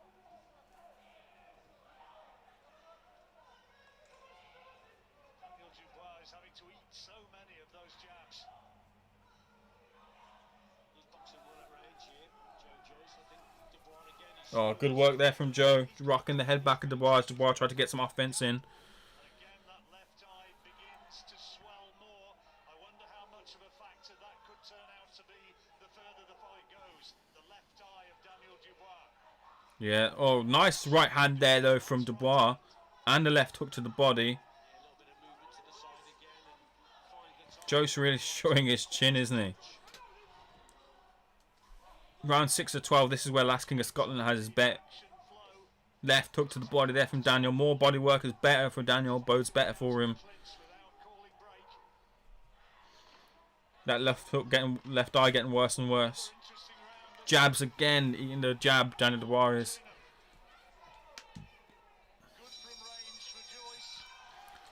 Woo. Very interesting fight. This very, very interesting. Yeah, a lot of damage there. And I thought he actually took the round. I thought the quality work came from Daniel. Martin Bowers just having a go at him, telling him not to put his hands down. But he just looks gassed, looks proper blast. He's getting a few good shots though. He's by no means is he out of this, and no, by no means at all. But to be fair, Daniel's getting the more better punches, but the jab is just really hurting Dubois. And we'll see how it tells as we keep going on. He doesn't land flush to Dubois there though, with that right hook or that right hand. Good shot from him. Better round. The quality work came from this man here. Blinking uncomfortably. There's the Dubois family watching on. They want a big round. Bowers wanting a big round here. Dubois shaking his head to it. We'll see if we get that big round.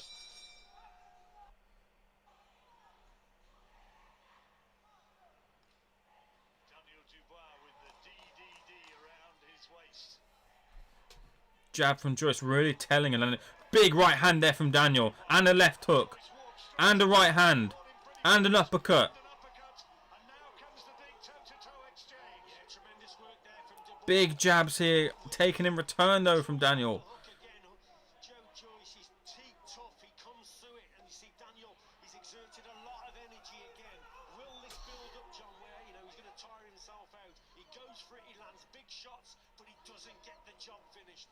Well, he Big jab there from Daniel again as the trade jabs. Dipping left, dipping right. Trying to vary his levels here. And avoid that jab. There's the jab from Daniel. On his feet now, back and forth. He's exerting a lot of energy though. Breathing out of his mouth. You can see his mouth gaping open because he's just trying to get that air in. You can only really see Joe is trying to vary his offense as well to the right eye. Big right hand there from Daniel though.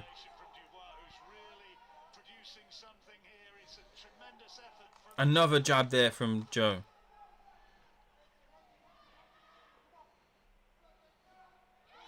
And again. I think Daniel's having trouble seeing that jab.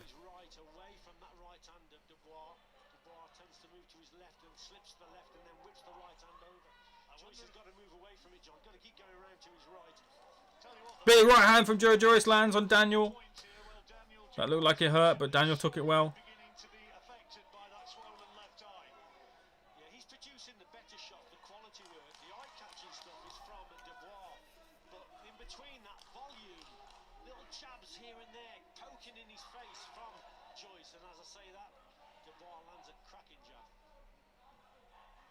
I think Joyce has got to do a bit more though. Big, there we go. Jab and a right hand lands. He can't just jab though. The jabs, the referees, I don't think the judges aren't going to see too much in those jabs, and they're going to probably favour the work of Daniel Dubois over those jabs. So Joe Joyce is going to start putting more onto the end of those jabs as well. He can't see this fight through on just jabs. Squared up there as well. You've got to be careful.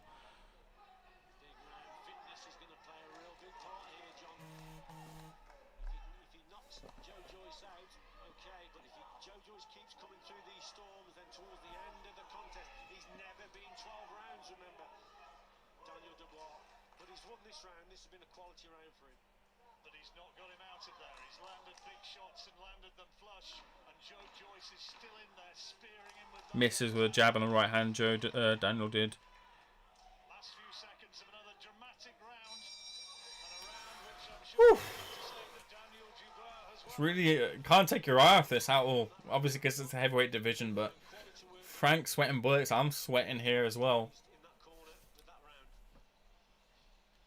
But that eye is a real problem now for Daniel.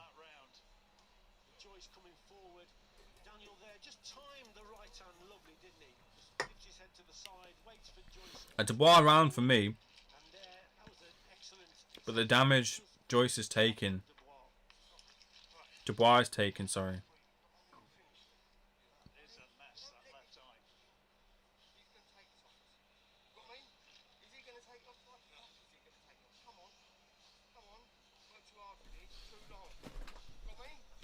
Proper G'ing up his man there is Bowers. Joyce still calm as ever.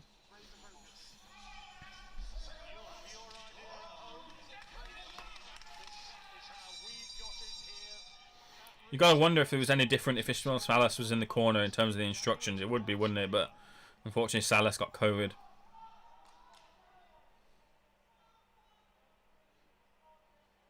Jabs from Joyce, pushing him back. Jab and return from Daniel.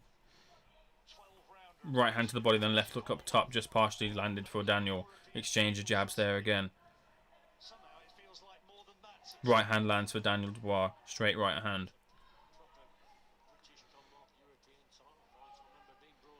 Joyce can't really establish his combo, so that's the thing with Joe. He's not been able to, outside of the jab, establish more than just that jab, really. Ian John Lewis comes in to admonish them, telling him to keep the gloves up.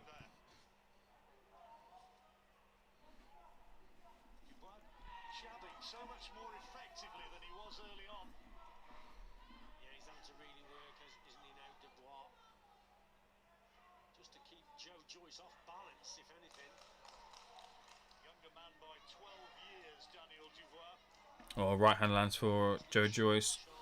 Right hand left hook there for Daniel, just blocked.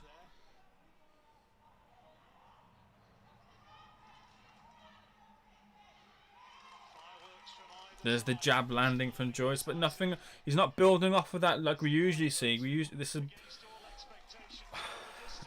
It's hard to call, but Joyce just isn't doing much outside of that jab.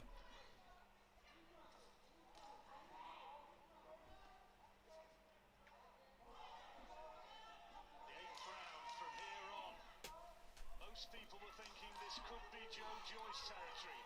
On Richie's card, he's trailing, so he needs a big finish to the fight. And for the second time in the round, Dubois told off about illegal tactics. Yeah, just a low shot again, little left hook downstairs, but it was low. Jabs, jabs, and more jabs from Joyce, but nothing more. Right hand lands for Daniel Dubois. Again, probably the more work, the volume's coming from Joyce again. But it's what you prefer. You prefer those quality shots. Just wonder if Dubois maybe taking his foot off the gas a bit. Oh, good body work there from Dubois. Varying in power there. Yeah, he's just been outworked a little bit here. Joe Joyce just keeps That left eye just looks like it's closing now. Nice work there from Daniel, rocking the head back of Joyce. Bar, big right hand there from Dubois. Right hand in return from Joyce. And a jab. having their moments, and both landing big shots right up to the bell. Hard one to score. I want to see Joyce now push on and just land some combinations. Let his hands kind of go a little bit here, like he does usually. I'm seeing more of what we usually see of Dubois than we see usually of Joyce, which means to me that Dubois is implementing his game plan better. Yes, he's getting tagged and his left eye is closing, but that's a big right hand that landed from Dubois as well.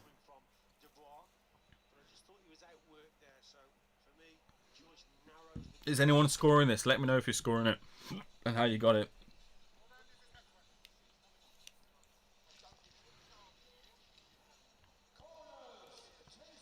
That is agony for Daniel Dubois between rounds every time as they try to work away on that swelling. Round 9. By just 1 point in favour of Daniel Dubois. And I tell you what, that third round which Richie scored level, who knows? It might be that it is absolutely dead level at this point.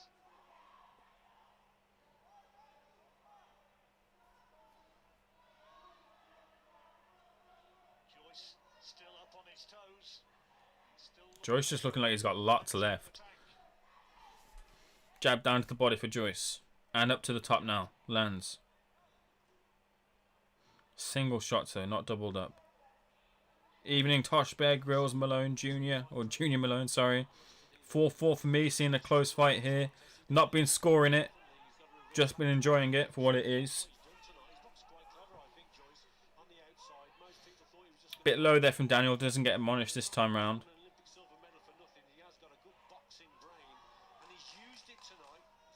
Joyce just pushing him back now. Jab and again. Jab and a right hand.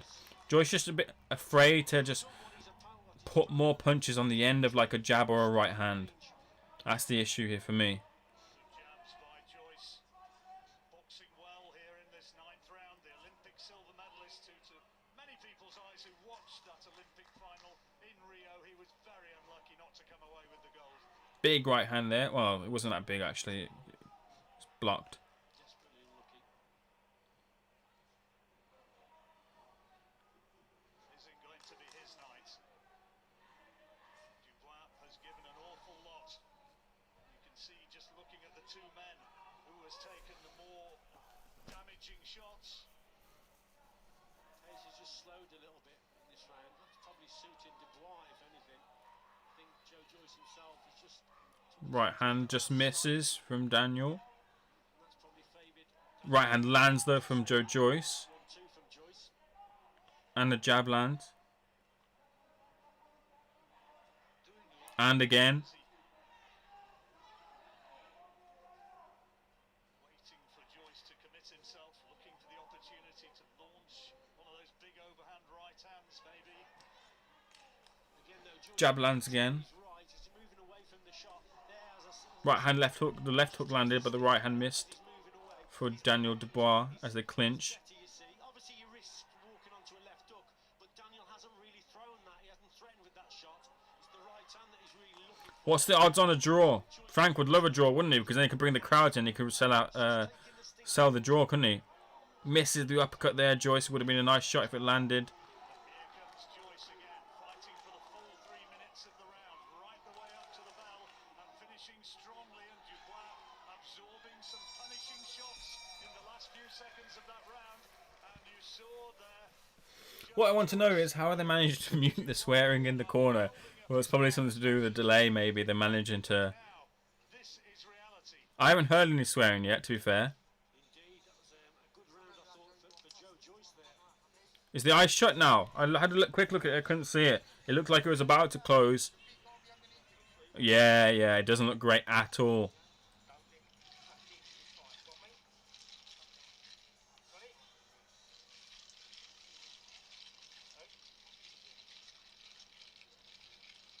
I think he said he can't see. I think he said he can't see out the eye.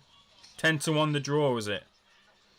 The winner of the draw really would be Frank Warren, wouldn't it? Because, like I said, he gets to sell the fight again and bring the fans in. Joe Joyce corner. But he is indeed just 3 rounds away. And on Rich's card now, absolutely level. And I tell you what, I've got it just edging to Joe Joyce. It's that sort of fight. It is very close. But Joyce looks the stronger. Jab land again for Joe. Right hand just misses for Dubois. Right hand lands there, but it's not really that effective from Daniel. Jab lands for Joyce, moves out of the way. Jab lands for Daniel. There's a lot of... Oh, he's taking a knee here. Daniel's taking a knee, the eye. He might not get up here. Oh, he's called it off. Joe Joyce wins. I predicted Joe Joyce would win, and he's done it. Daniel Dubois dropped down to a knee, said he had enough here. The eye was causing him all sorts of problems, and I was gonna say that the Vaseline in the eye, he might get a telling off for that, and they might have wiped it off. But Joe Joyce has damaged Dubois, closing that eye, and Dubois has taken a knee and called the fight off, essentially. Yeah, I mean, look, I'm not going to give any shit for Daniel Dubois for that, because look at his eye, man. That's only going to swell even more. I don't know, Last King of Scotland. I know what you're saying, but look at the eye, man. I'm not one of these people that, you know, that will shit on a fighter and say, look, he's fucked off and this, that, and the other. And yeah, you might say he could have seen it through with that eye, but look, I haven't got that eye right now. I wouldn't want that eye. That looks fucking rough as shit. So, but this is what I said. I thought at the outset, I thought Joe Joyce would win and grind him down, and he's done it. He hasn't done it in terms of grinding him down, in terms of like barrage of punches, but the effect of grinding him down and landing to that eye, grinding and grinding to that eye, has caused the stoppage of the fight, and Joe Joyce has beaten Daniel Dubois as I thought he would. I thought it might have gone to points with a gun to the head prediction, but as I said in the Asylum Patreon, I thought Joe Joyce would grind him down, and Joe Joyce has got the win. And there's the flip. Well done to Joe Joyce. Give Joe Joyce every single bit of the credit here. He's fucking deserved it. Great performance here for him. I thought he could have pushed off a little bit more in terms of the offense. I think he was a bit afraid of the right hand landing. Wasn't the usual Joe Joyce, but yeah, fuck that, mate. Seeing cunts fight on worse with a... Well, maybe you have, maybe you haven't, but I'm not one to...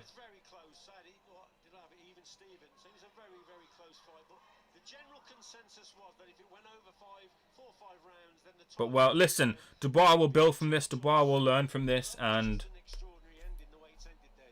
was a wee bit longer than that, wasn't it? It was kind of after about the 7th that it was all Joe Joyce from there. He couldn't see properly. The tank was... A great win, a fucking great win for Joe Joyce. He proved his chin in that fight. Daniel Dubois, for me, I think, like I said, the power, he's proved that he doesn't have that power. To wobble, I mean, Joyce, like I said, he's got a granite chin, massive head. But this is the thing, like, those questions I think for me have been answered. And listen, Dubois will rebuild. Dubois will come better. But it just needs that time. We need to slow that roll with Daniel Dubois. And Joe Joyce now looks to have a better fights in his eye. Look at that eye, man. Look at that eye. That eye is horrendous, man. I know we've seen worse. I know we've seen like fucking spaceships coming out of people's eye in boxing, but that is awful, man.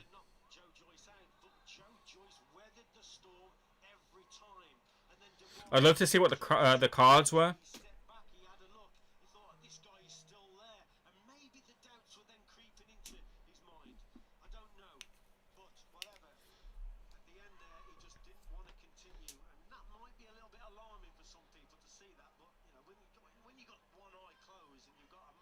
And Joe Joyce isn't even marked.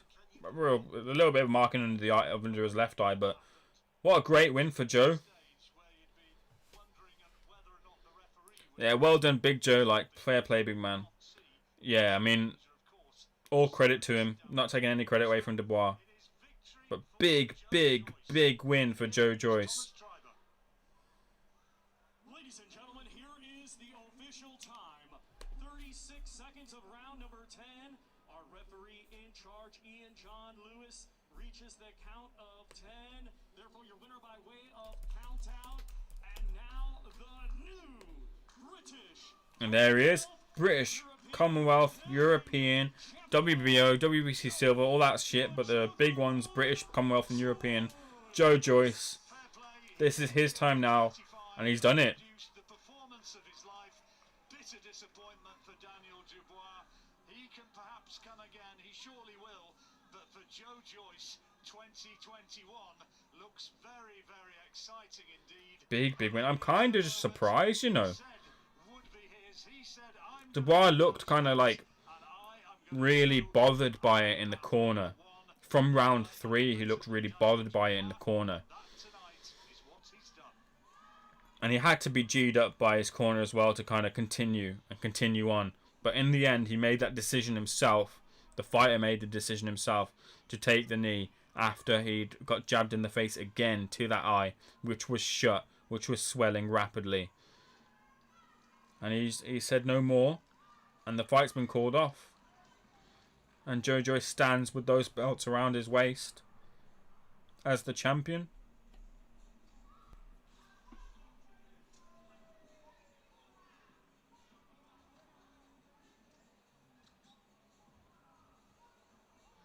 I'm going to hear what they're saying, and I'm going to head off and listen to the Boxing Asylum's post live show.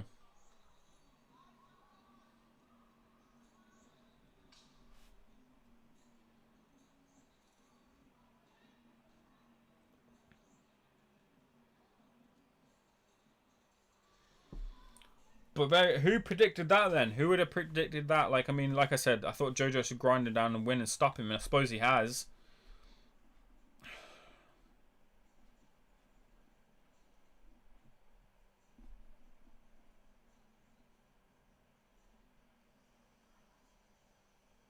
Just want to hear what these guys say.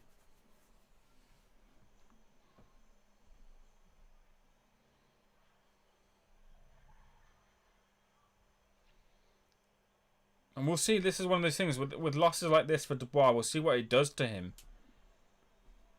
But I mean, this is the thing. He's young. He can still take time to come back and achieve. But like I said, with these younger talents, I just think we need to slow our roll on them and just take the time a little bit more.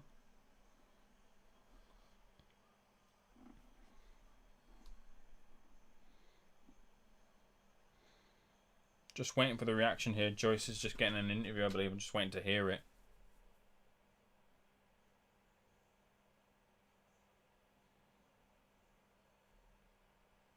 Hoping to hear it anyway, if we can.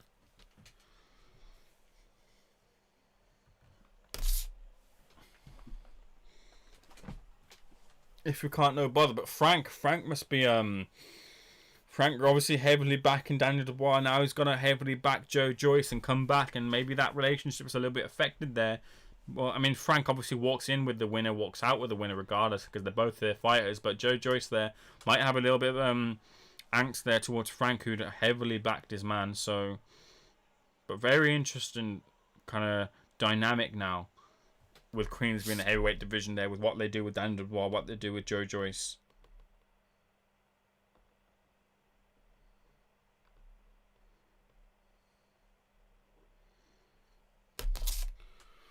Damn.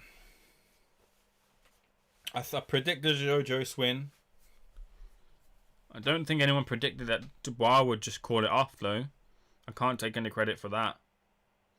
But big win for him. Big win for him. And you got the sense that Joyce could have just done that, just kept doing that.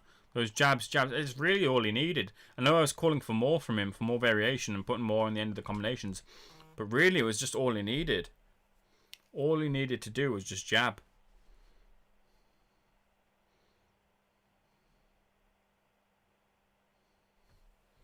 I don't know if this is going to give me what I want here. Let's just have a quick look.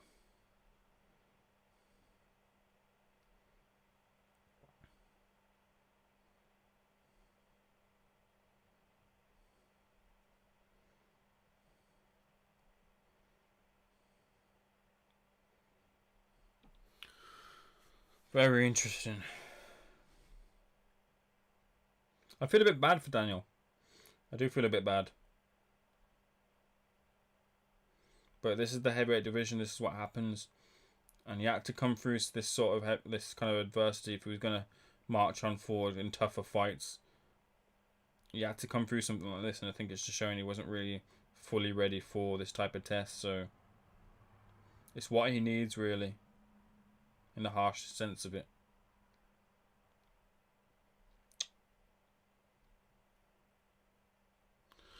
Right. Who has win? Just hit the like and subscribe button. Daniel Dubois has lost to Joe Joyce. I'm going to head out here. Smash the like and subscribe button if you're new. Joe Joyce beats Daniel Dubois, who stopped the fight. He took a knee after he got peppered with jabs to the left side of his eye, which caused the swelling. So I'm going to head out. Make sure you hit the like and subscribe. Check out the Boxing Asylum post-fight podcast. And I'll see you guys soon. James Windsor, head on over to Boxing Asylum Nuthouse podcast so we can talk about it there. I'm going to jump on there as well, and they'll be in the chat. So smash the like and subscribe. Thank you everyone who joined in this live stream. Much more boxing content coming your way here. Hit the like and subscribe. Take care. Follow me on Instagram and Twitter and on Boxing News TV where I do the interviews. But I'll see you guys soon. Peace.